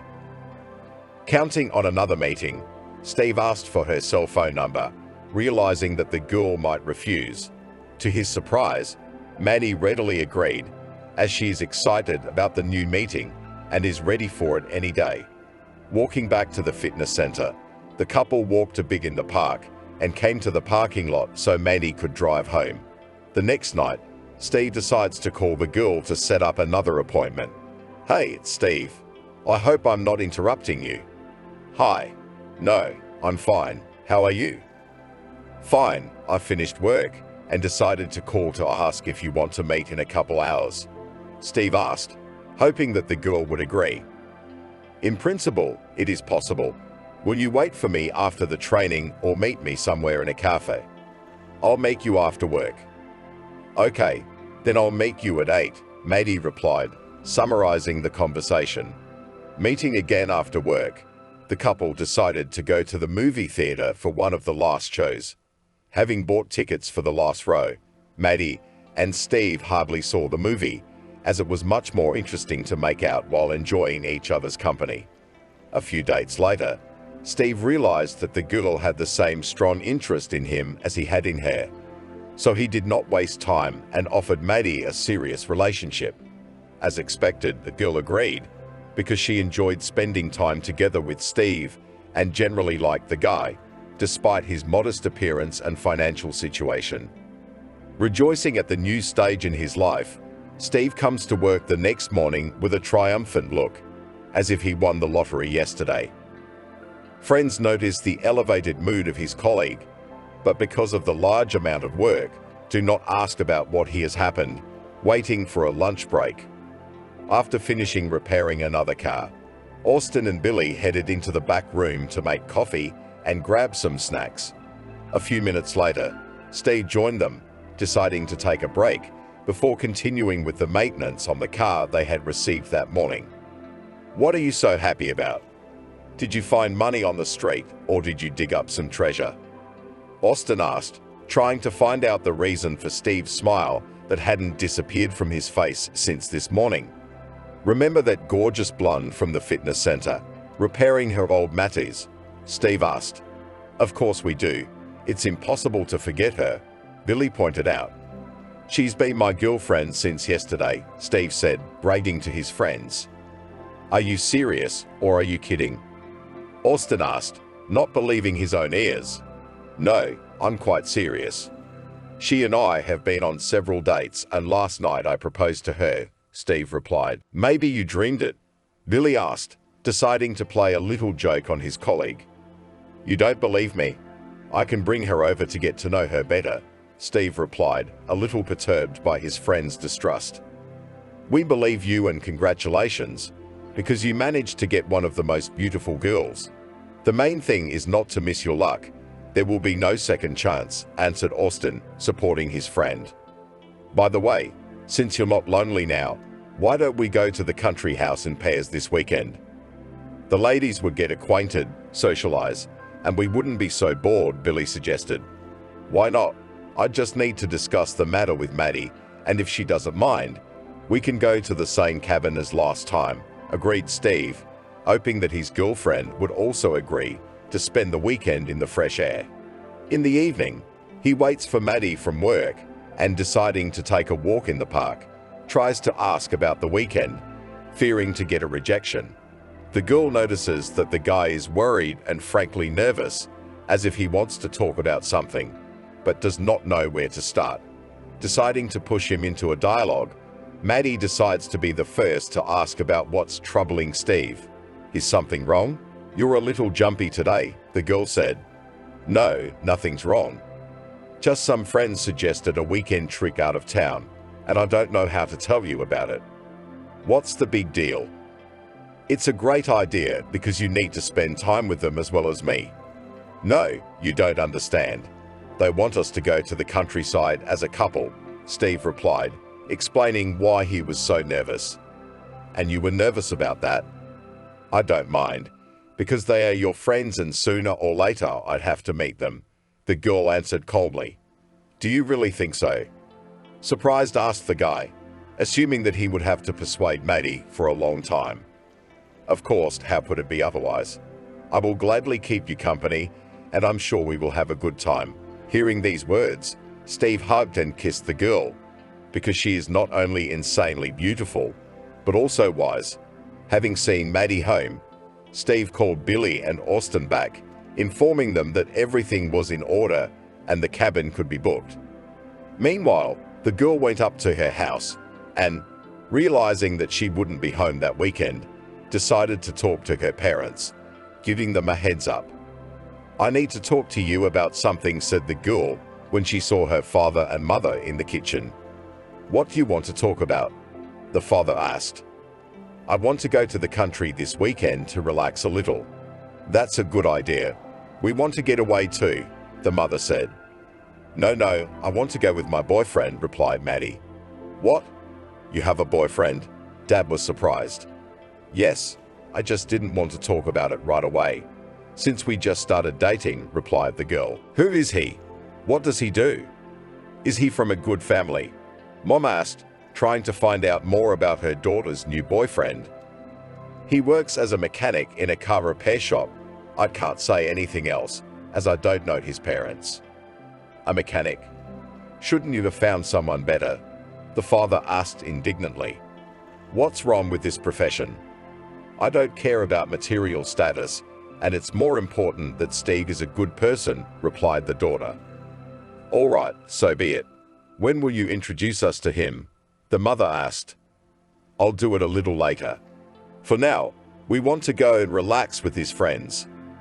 Okay, but don't take too long. We need to know who you're hanging out with. Look, me, if he offends you, nothing good awaits him, said the father, worried about his daughter. Don't worry, no one is going to hurt me, Maddie replied, reassuring her father. After discussing the upcoming weekend with her parents, the girl went to her bedroom to get some rest before the next working day. Meanwhile, Steve and his friends rented a cabin and went to the store to get groceries before heading out of town. Closer to the weekend, they gather as one big group. Billy took his spouse, Austin took a girlfriend he had gotten relatively recently, and Steve took Maddie with him. Once they arrived at the cabin, they settled in, and after making dinner, they decided to socialize a bit and get to know each other better. I think you remember my co-workers from work. This is Austin and this is Billy, said Steve, introducing his friends to Maddie. Nice to meet you. My name is Maddie, replied the girl. We know, we saw you at the fitness center. Austin is me, and this is my lovely Noria, said one of the men, introducing his girlfriend. As you can guess, my name is Billy, and this is my wife Hannah, the other one added. Pleased to meet you all, replied Billy's wife, having gotten to know both his colleagues and their girlfriends. As they continued chatting, they got to know each other better, and while the men went fishing, the women got busy preparing dinner. After making everything they needed, they went out for a walk, and when they saw it was getting dark, they called the men into the house. Steve and his friends were in no hurry to return as they got into fishing and knelt at the bathhouse to relax a bit. Forgetting about the girls, they took a bottle of white water and sat in the steam room, enjoying the peace and quiet. Meanwhile, the girls were left alone in the house and, taking out a bottle of wine, also decided to socialize, discussing men. In the morning, everyone goes back to town, and Steve, having returned home closer to lunchtime, meets his parents, who knew nothing about his plans for the weekend. Where have you been and why didn't you spend the night at home? The mother asks when she hears that her son has come home. Hi, Mom. With friends went out of town, were fishing, Steve replied. And we do not need to warn us about it. Mom was worried. Couldn't get through, Billy answered. I'm sorry, my phone was dead, and I didn't see that you called. There's nothing to worry about. I was with my friends and my girlfriend. Girlfriend? You didn't mention you were seeing someone. My mother was surprised. Well, you wanted me to grow up and be my own man. First a job, now a girlfriend. Everything is exactly as you dreamed, answered Steve. Well done, son. Finally, you start to please us with your mother, replied the father, happy that his son took the mind and started to do the right thing. Who is she? When will you introduce us to her? Mom asked. Her name is Maddie. She works as a fitness trainer at the new sports center. I promise I'll introduce you soon, Steve replied, reassuring his parents. As he continued to see Maddie and work at the auto shop, Steve quickly forgot about his mother's promise, concentrating fully on local problems and tasks. Diligently repairing cars, Steve has caused astonishment to John, who recently considered him an unpromising slacker, unable to take responsibility for his actions. In his spare time, Steve does not forget about the girl, spoiling Maddie not only with his attention, but also with modest gifts, confirming his serious attitude to her. 3 months have passed since the moment when Steve promised his parents to introduce them to Maddie, and his mother, having started to worry, reminded him about it again. Realizing that further postponement is impossible, Steve decided to talk to the girl, discussing her future acquaintance with his parents. Having met Maddie, Steve invited her to the park to tell her about his mother and father's wish, but he couldn't find the words, not knowing where to start. "You're kind of pensive and quiet today. Knowing you, I suppose you want to talk about something?" Maddie asked, who had gotten to know Steve well enough over the months to notice any change in his behavior. "Yes, I can't keep anything from you. I wanted to talk to you about my parents." "I'm guessing they want to meet me?" the girl asked. "Yeah, that's right. I don't know how you'll react to it, but I really wanted you to understand," Steve replied. "In principle, I don't mind, especially since my parents have wanted to meet you for a long time." "Great, then I'll arrange for them to wait for you to visit," Steve asked, clarifying whether the girl was really ready to meet and meet soon. "Yes, okay. I think we can meet your parents this weekend. I hope they are not too picky, because I'm starting to be a little afraid," admitted Maddie, realizing that this is a serious and responsible step. "No, they are simple and good-natured people, especially my mom," answered Steve, reassuring his girlfriend. "Well then, okay, I agree." Hearing this, Steve was very happy and, hugging Maddie tightly, kissed her. When he got home, he told his parents that they might be meeting soon and nothing could be planned for the weekend. Hearing agreement on their part, Steve called the girl back and clarified that her parents would be expecting her on Saturday, closer to 6 in the evening. To make it convenient, he will pick her up, and on the way they will buy some cake for tea. Maddie agrees, and soon the weekend arrives. Meeting with the guy, she is very nervous and afraid. At some point, the girl even wanted to run away, refusing the acquaintance, but she realized that it would be ugly, and she has no way back. "Hello, my name is Maddie. Glad to meet you," said Maddie, seeing Steve's mother on the threshold of the apartment. "Hello, Maddie. My name is Kathy, and this is my husband, Billy," the woman replied, pointing to a man standing a couple of meters away from her. "Good afternoon. I'm glad Steve finally had the courage to bring you into our home. Come in, make yourself at home," replied her father, who smiled at the charming girl.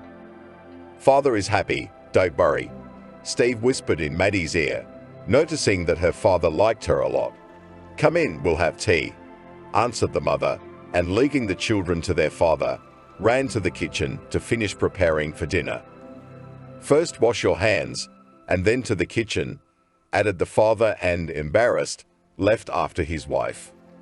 "You see, my parents are not as scary as you might think," Steve said humorously, trying to lighten the mood a little. "Yeah, I noticed," Maddie replied, calming down a bit. After washing their hands and looking in the mirror, Maddie and Steve also went into the kitchen to talk to their parents and eat dinner with their family. "You're a trainer at the fitness center, right?" Katie clarified, trying to find out more about Maddie. "Yes, that's right. My mom works as a school principal, and my dad is on the city council," Maddie replied, telling not only about herself, but also about her parents. Hearing this made Steve's parents a little embarrassed and uncomfortable, as they have simpler and more modest jobs with little income. "That's great, and I work as an accountant in a small private office." Billy is an energy engineer, but has been in a management position for several years, the mother replied, telling us about herself and her husband. "Oh, that must be very interesting," the girl replied kindly, glancing at Steve's father. "Well, I wouldn't say that, but maybe you're right," Billy replied, embarrassed. As they continued chatting, the parents noticed that Maddie was not only charming, but also pleasant in conversation, smart and intelligent girl, communication with whom brought a lot of pleasure. Noticing that it was already too late, Maddie apologized, as she had to go home. Her parents did not delay the girl and made their son walk her home, as it was getting late, and it was not quite safe outside. When Steve returned home an hour later, he noticed that his parents were still sitting in the kitchen discussing something. "Didn't you guys go to bed yet? It's late. Come over for a minute," the mother said, offering her son a cup of tea. "What is it?" Don't tell me you didn't like Maddie, Steve replied, worried about his parents' acquaintance with the girl. Are you mad? We expected all sorts of things and prepared for the worst, but Maddie is a dream come true. On the contrary, we wanted to tell you to hold on to this girl with both hands, and if you really like her, don't take too long to propose, Billy replied. I don't think I'm planning to get married. It's too soon, Steve replied. Too young? You're 28, you're about to turn 30, and you still don't have a wife or kids. Maddie is a wonderful girl, and I'm sure you'll have wonderful children, replied the mother, dreaming of grandchildren. All right, I'll think about it. Glad that you like her, replied the son, and realizing that it was too late, went to his room. After meeting Steve's parents, several more months pass. During this time, the couple continued their relationship, getting to know each other better and better. Each date was special and romantic because Steve was very attentive to his favorite girl, driving him crazy. Maddie appreciates the warm attitude to herself and treats the man with reciprocity, doing everything so that he does not regret that he chose her. New Year's Eve is approaching and Maddie, going to work, hears her parents actively discussing something in the kitchen. It turns out that the mother is not happy that her daughter will not introduce them to her young man and is ready to look for an automobile workshop personally to see the mysterious Steve in person. Realizing that they can't put it off, Maddie walks into the kitchen and reassures her mother, informing her that she's ready to introduce them any minute. Really?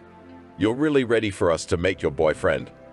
I was beginning to think he was fictional and didn't exist, Mom replied with irony in her voice.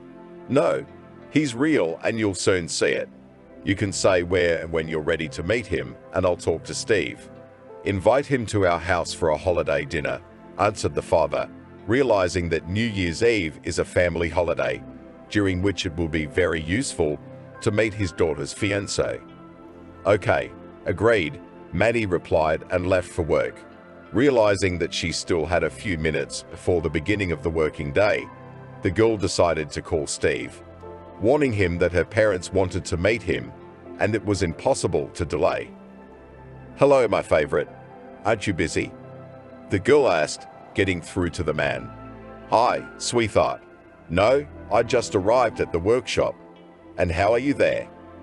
Something happened or just missed? Steve asked, not expecting from Maddie such an early call. Both. My parents are already panicking that you don't exist, or I'm just afraid to introduce you to them. I had to tell them that we're ready to meet at any time, and my dad invited you to New Year's Eve dinner. I hope you don't mind that. Of course, I don't mind. I think it's time I got to know them too. Or it would be awkward to do it during marriage, Steve replied. Marriage? Are you proposing to me already? The girl asked, embarrassed. Well, not yet. But you never know. Anything can happen, Steve replied, realizing that his joke was not quite appropriate. So I call my parents and say that you agree? Maddie tried to clarify. Yes, you can reassure them and tell them that I am absolutely real, and in a few days they will see me at their house. Okay, thank you.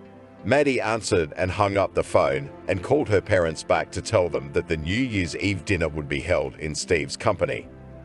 Having got another car to work on, Steve can't concentrate on his task for a long time, as he realizes that in a few days, a very important and responsible step awaits him. It is not only uncomfortable, but also embarrassing to go to the house empty-handed. So Steve decides to spend the next 2 days trying to find some presents. He knows practically nothing about the girl's parents and realizes that he can't do without Maddie's help. Having hardly worked his shift, the man hurried to the fitness center and, after waiting for the end of the training process, called Maddie to him.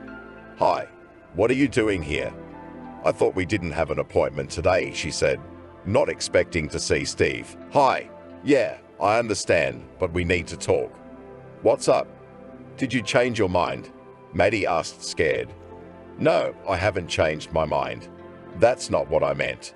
A New Year's Eve dinner without presents is unforgivable, and I don't know your parents at all. Will you help me pick out something for them that will be pleasant and memorable surprises? Steve asked, calming the girl down. Oh, that's what you mean.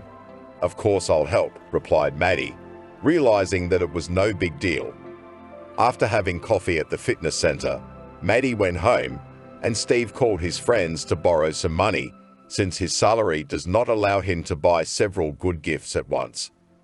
The next morning, the couple met up and went shopping in search of gifts for their parents. Having bought a beautiful scarf for Maddie's mother and a modest souvenir for her father, Steve realized that they could not do without something tasty for the holiday table. Afraid not to guess with the choice, the man decided to limit himself to a cake and a bottle of champagne. December 31 comes and Maddie, having run away from work right after lunch, goes to Steve's car repair shop to give him a ride home and from there go to her place for dinner. After taking all the presents, the couple goes to the girl's house and ringing the doorbell, wait impatiently for someone to open the door. At some point it opened and Steve saw a beautiful woman, by the appearance of which was not difficult to guess that this is Maddie's mom, because they are alike as two drops of water. Hello, my name is Steve, very glad to meet you, said the man, handing the woman a cake and a bottle of champagne. Hello, come in, said the girl's mother, letting the couple into the house. Hi, Mom, said Maddie, giving her mom a hug and a kiss on the cheek. My name is Selena, and I'm very happy to meet you too. Maddie has told us so much about you that we were beginning to doubt that the guy really existed. I hope now there is no doubt that I am real, asked Steve. No, I'm sure my daughter has excellent taste, Selena replied, complimenting her daughter's lover. Well, hello, Steve. My name is Mickey, said a man who came out of the bedroom and shook Steve's hand. Hello, nice to meet you. I hope I'm not interrupting the party. No, you're just in time. I have everything ready, answered his mother and ran into the kitchen to set the table. So you're a car mechanic, right? Mickey asked, left alone with his daughter's man. Yes, I work at a shop near John's, Steve replied. Antipobs. I know him, he's a good guy, replied the man who had crossed paths with the service station owner many times and even asked him for help. Yes, good, but sometimes too strict, replied Steve, remembering the first months of work in the workshop. There is that, but I'm sure it was all business. Shall we have a drink while the ladies are having a celebratory dinner? Yes, we could, Steve replied with a twinkle in his eye. Mickey didn't like this reaction so much, but he didn't say anything because today was a holiday and the desire to drink was welcome. After sitting and chatting in the living room for a while, the men heard the women calling them to the table. Gathering in the kitchen, the family continued to communicate and get acquainted with the man of the daughter, learning more and more interesting things about him. With the chimes striking, they not only congratulated each other on the new year, but also gave memorable gifts.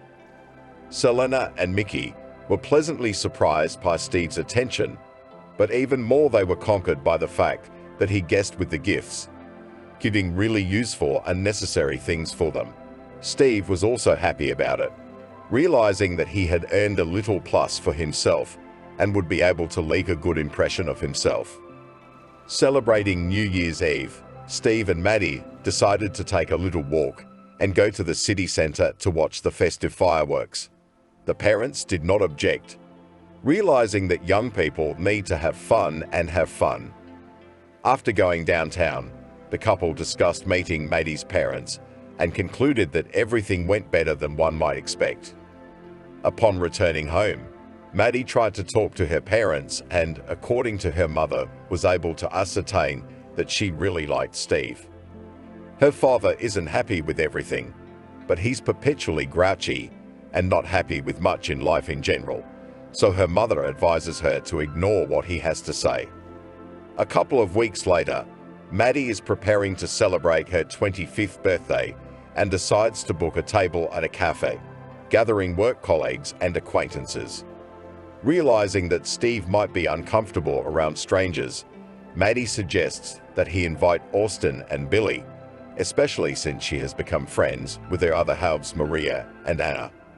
Steve is overjoyed by this news, and after waiting for his lunch break, he tells his friends about it, causing a storm of positive emotions.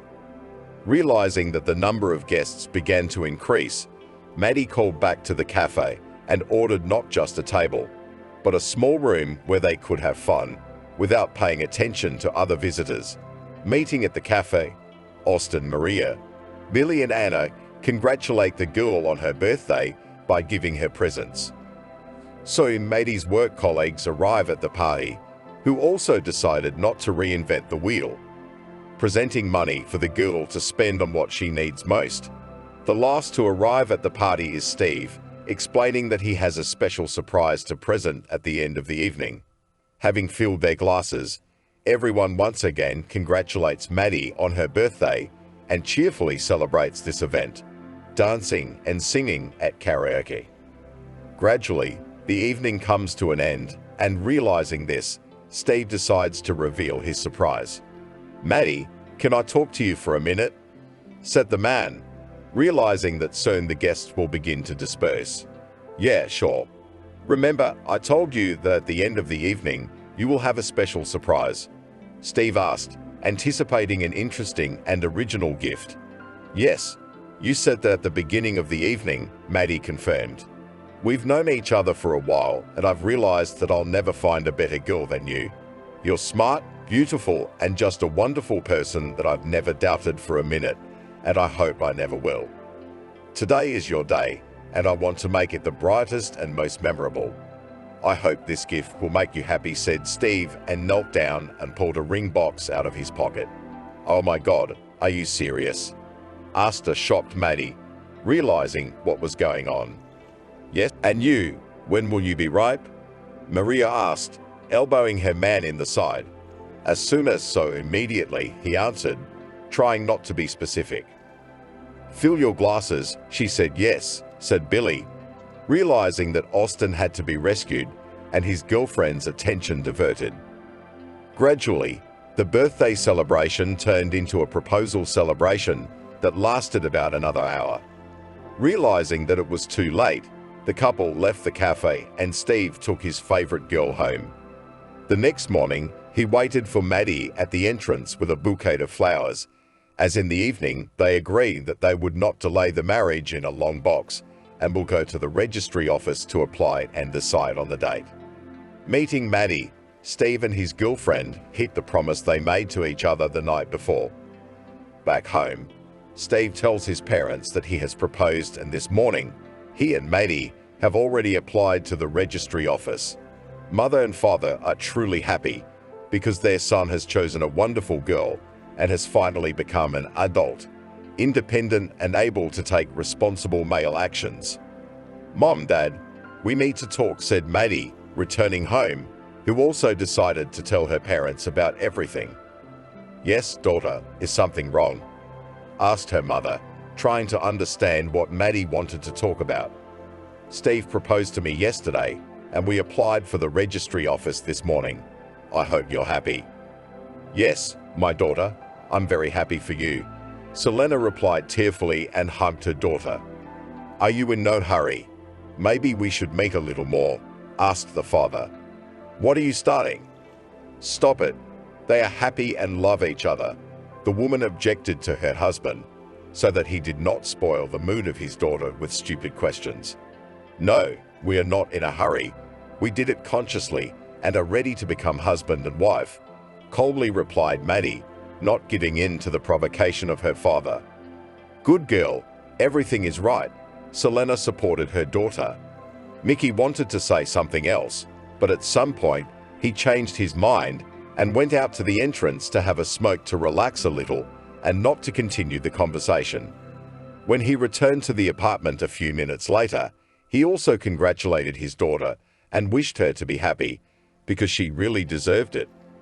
In the morning, Maddie left for work, and her father, deciding to keep her mother a little longer, asks her to give him a few minutes for one very important and delicate topic, which he did not talk about yesterday. You do realize that Steve needs to know about what happened 15 years ago, don't you? Mickey asked. Why would he need to know about it? They love each other. What else is needed? Replied his wife, believing that it was not necessary to tell about the past. I don't agree with you. It is very important and can affect their communication and relationship. Such a secret can lead to scandals, and that's at the very least. Have you considered that such a secret could be the beginning of the downfall of your daughter's family life? Or do you want him to leave her after a few years? Discouraging all desire to marry a second time, continued to insist on his head of the family. Stop it. Nothing like that will happen. They are doing well, and it is not worth getting involved. I forbid you to talk about what happened then. Forget about that incident and live your life in peace, Selena replied, not wanting to rehash the past. I can't do that. It's not fair, her husband objected. Did anyone ask you? Silence. If you do not want it to affect our personal lives, rudely replied the wife, trying to protect her daughter and her fiancé from unnecessary information for them. Outraged by his wife's behavior, Mickey said everything he thought, and having scandalized his wife, left the house, slamming the door.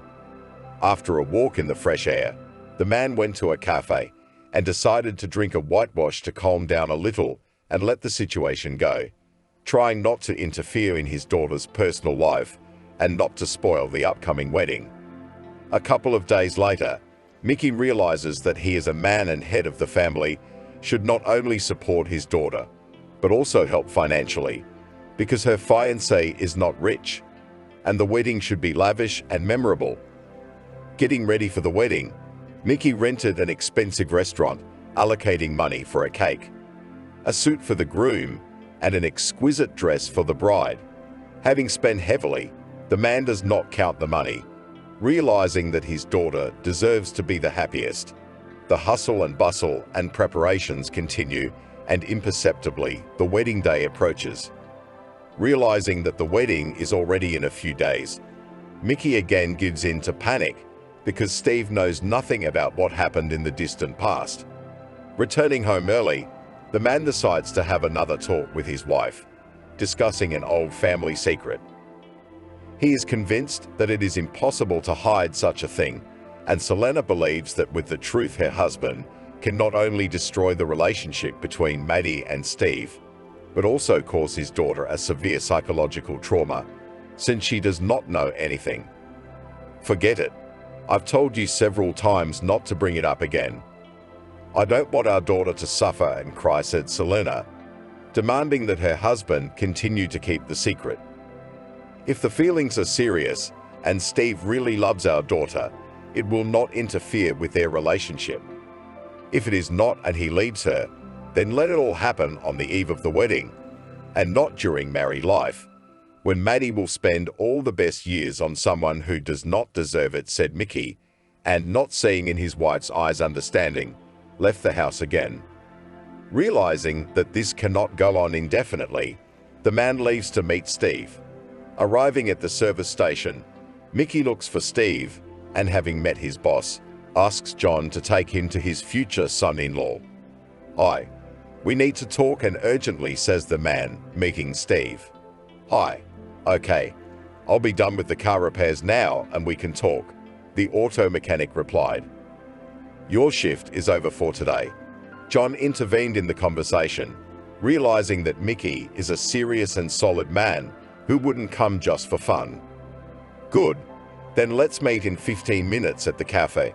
I need to take a shower, replied Steve, realizing that he needed to clean himself up, having washed off the dirt and machine oil. Great, I'll meet you at the cafe across the street, Mickey replied, and left the machine shop for the cafe nearby. We need to talk. My wife asked me not to say anything about it, but I realized that it's not right. The man started the conversation.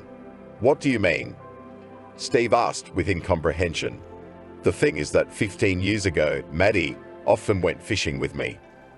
She liked winter fishing the best because I let her run around, played snowballs with her, and took her sledding. Another trip to nature did not bode well, but something happened that I could not have expected. At some point, the ice cracked and Maddie went underwater. I did everything I could to help her, but she was in the icy water for a long time, which affected her health. What's wrong with her? Is she in some kind of trouble? Steve asked fearfully. Yes, she was very cold, and it was affecting her health. As you can imagine, I'm referring primarily to her health as a woman, Mickey admitted. What do you mean? Steve asked incredulously. The fact is that Maddie can't have children. It's my fault, and I've felt guilty about it all my life. My wife asked me never to tell anyone about it, but I realize that you are Maddie's future husband, and you should know the truth. I sincerely hope that this will not affect your family life, because you love each other, continued Maddie's father, realizing that such information could cause shock. Yes, I understand, Steve said, his thoughts scattering in different directions. For a few minutes, Mickey continued to say and explain things to Steve, but he couldn't hear anything as he was thinking about what he had just learned. After hearing the story to the end, Steve, without answering a word, jumped out of the cafe and took a cab to the fitness center. Once there, he called Maddie, demanding that she come outside right away as he had a serious conversation to have. Hi, is something wrong? You seem nervous today, Maddie said, meeting Steve outside the fitness center. Why didn't you say anything to me? Why am I finding out at the last minute? The man started asking, trying to get a confession. What are you talking about? I do not understand what's going on, confusedly replied the girl. Don't pretend. I mean that you can't have children, Steve blurted out. What? Who told you that? Maddie asked, shocked. Your father. He told me about your diagnosis, and he thinks it makes me want to marry you. I'm sorry, but it's over between us, Steve declared, dumping his fiancée on the eve of the wedding. Having said everything, he did not wait for Maddie's answer and left, despite the fact that the girl began to cry, not holding back emotions and grief from what she had been through. Realizing that the workday was continuing and she had been let go for a few minutes, the girl returned to the fitness center and, constantly wiping away her tears, struggled to work the day through to the end. Finishing her last workout, Maddie headed home to talk to her parents and find out if Steve, who was no longer answering her phone calls, was telling the truth.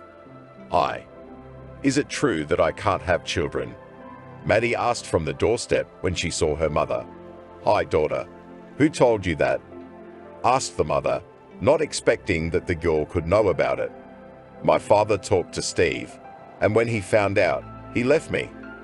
So is it true or not? Continued to ask Maddie, wanting to know the truth. Yes, daughter, it is indeed true. I'm sorry, we didn't want to tell you about it because we were afraid it might affect your psyche. 15 years ago, while winter fishing, you fell through the ice and froze to death. It didn't affect your health. You didn't even catch a cold, but it left an irreparable mark on your female health. I'm sorry, Selena replied, revealing what she had been hiding so carefully all this time. I'm going to the capital. I don't want to live here anymore, Maddie said, having discussed the family secret with her mother and decided that she didn't want to cross paths with Steve or his acquaintances. I understand, but can't we wait for Dad first? Mom asked. Okay, Maddie replied, agreeing with her mother. In the evening, the family gathered and discussed what had happened. The father supported his daughter's decision and gave her money for the first time, so that Maddie could start a new life in the capital, and having rented an apartment, could quietly look for an apartment. Having coaxed with Maddie, Steve went to the nearest bar and, determined to forget about everything that happened to him, got drunk. He doesn't come home at night and doesn't show up for work in the morning. Several weeks pass, but no one can find the man because his cell phone is disconnected, and neither at home nor in the car repair shop do not know where he could have disappeared. Realizing that Steve has disappeared, the father once again comes to the workshop to talk to his son's boss and discuss their further plan of action. Thinking that something may have happened to him, John suggests calling the police and writing a report on Steve's disappearance. Hearing this, Austin realizes that the long drunkenness of his work colleague can turn into a real problem, not only for him, but also for those around him. Deciding to save the situation, Austin admits that he took pity on his friend and did not give him away to the chief, since Steve lives in his garage. Talking to Sergei Inokentьevich and John, Austin promises to talk to his friend and bring him home soon. Arriving at his garage, Austin tries once again to talk to his colleague and talk sense into him, as his parents have begun to sound the alarm and are ready to report him to the police if he does not return in the next few days. Deciding not to inconvenience his colleague and partner, Steve thanks Austin for his help and, having sobered up a bit, orders a cab home. Upon arrival, the man tried to quietly and stealthily make his way to his room, but he was unsuccessful as he knocked over everything in his path. "Where have you been?" the mother asked, seeing her son staggering and struggling to stand on his feet. He had been drinking and living in a friend's garage, Steve answered in a calm tone. "Can you explain what happened? We were getting ready for the wedding, and you disappeared. Where's Maddie?" "We can't reach her," Mom continued, trying to figure out what's going on. "Forget about Maddie, she's gone. We broke up with her. I'll do better than her." "What do you mean forget? What happened? Did she dump you?" "No, I dumped her. She can't have kids. Why would I want her like that?" Steve said, and not wanting to continue the conversation, went to his room to sleep and recover. Being under the constant control and supervision of his parents, Steve was able to pull himself together to get back to work and get on with his life. As time passes, things get worse as Steve continues to abuse alcohol, ignoring his boss and parents. This leads to constant scandals. But everyone is only disappointed in Paul, realizing that no words he hears and does not understand. Addicted to the bottle, the man could not drown out the pain and decided that it would be best to try to find a replacement for Maddie, finding an equally pretty girl. In his spare time, Steve has a promiscuous relationship and changes girls like a glove, but none of them can compare with Maddie, so the man drinks even more. Realizing that it is impossible to get results from Steve, John stops trusting the employee and removes him from serious work, making the man an assistant to Austin and Billy again. Having cut Steve's salary in half, John continues to keep him in the car service solely out of respect for his old comrade. The parents don't let up. After waiting for their son to come home from work, they invite him into the kitchen for another talk. "Son, how long will it last? It's been more than a year, and you still do not want to take the mind," tried to get through to Steve's worried mother. "Why are you bothering me? I know how to behave," Steve replied defiantly. "Why are you doing this to your mother? She's worried and wants what's best for you." Billy tried to calm his son down. "Give me a break. I know what's best for me.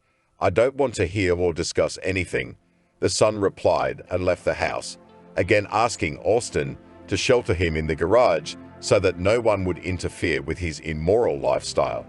A few weeks later, Steve returned home again, as he did not have enough money to drink, and his friends did not lend him any more, realizing that no one will return the debt. So several more years pass, during which Steve has not been able to find a girl, at least in something resembling or surpassing Maddie. John got tired of the drunkard and fired him, apologizing to his friend for being tired of his son. Steve wasn't going to look for a job for a while, but his parents insisted that he go for an interview and at least get a job as a security guard at some store.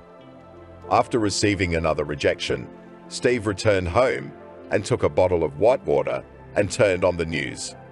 A few minutes later, he saw a news report with a famous car racer. Oliver talked about his return to the big sport and admitted that one person had helped him in this.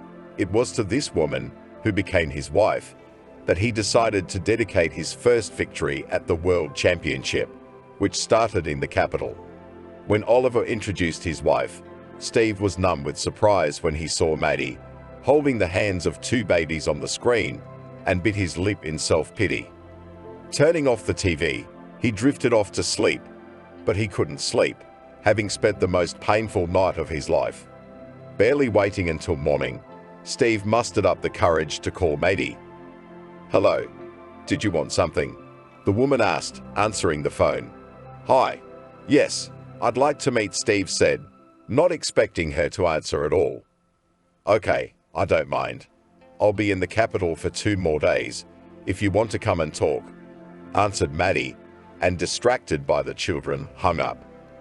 Thinking that he should apologize for what he did a few years ago, Steve borrowed money from his father and, finding more or less decent clothes, went to the station. Arriving in the capital early in the morning, he called Maddie again to arrange a meeting. A couple hours later, Steve arrived at the agreed place and saw Maddie sitting at the far table. "Hi, good to see you," Steve said. "Hi, let's get to the point. What did you want to talk about?" replied Maddie, who clearly didn't have the time or desire for a long chat. "I wanted to apologize for something I did years ago. Since then, I haven't met any girl who can compare to you, and I realized that I did a huge stupid thing that I still regret. Don't beat yourself up, it's okay. Moreover, your act gave me a new life, and I'm grateful to you for that. At that moment, I was broken, because you left me on the eve of the wedding, and it seemed that life gave a crack. I decided to change my surroundings and start my life with a clean slate, so I moved to the capital and never regretted it. It was hard at first, but I managed to get into a sports rehabilitation center, where I realized myself as a specialist who is appreciated and respected. A few years ago, I met Oliver, who had survived a terrible accident that left his wife dead and him disabled. Taking him seriously, I did everything I could to get Oliver back on his feet, and in just a year I achieved a positive result. Having attached to me, he confessed his sympathy, and I, having avoided any attention from men for a long time, reciprocated it. It turned out that from his first marriage, he had 2 wonderful kids, whom I loved as my own, and admitted that I could not have children. Oliver was not embarrassed by this, and I became the mother of his sons, wonderful boys who made me happy. "But you know what the most important thing is?" Maddie asked, looking straight into the man's eyes. "And what is it?" Steve asked in a sad voice, realizing that Maddie met him only out of pity. "There was a hormonal disruption in my body, which can be called a miracle. I'm pregnant, and we're about to have another wonderful baby boy. As you can see, a diagnosis is not a judgment, and God alone knows what is in store for each of us.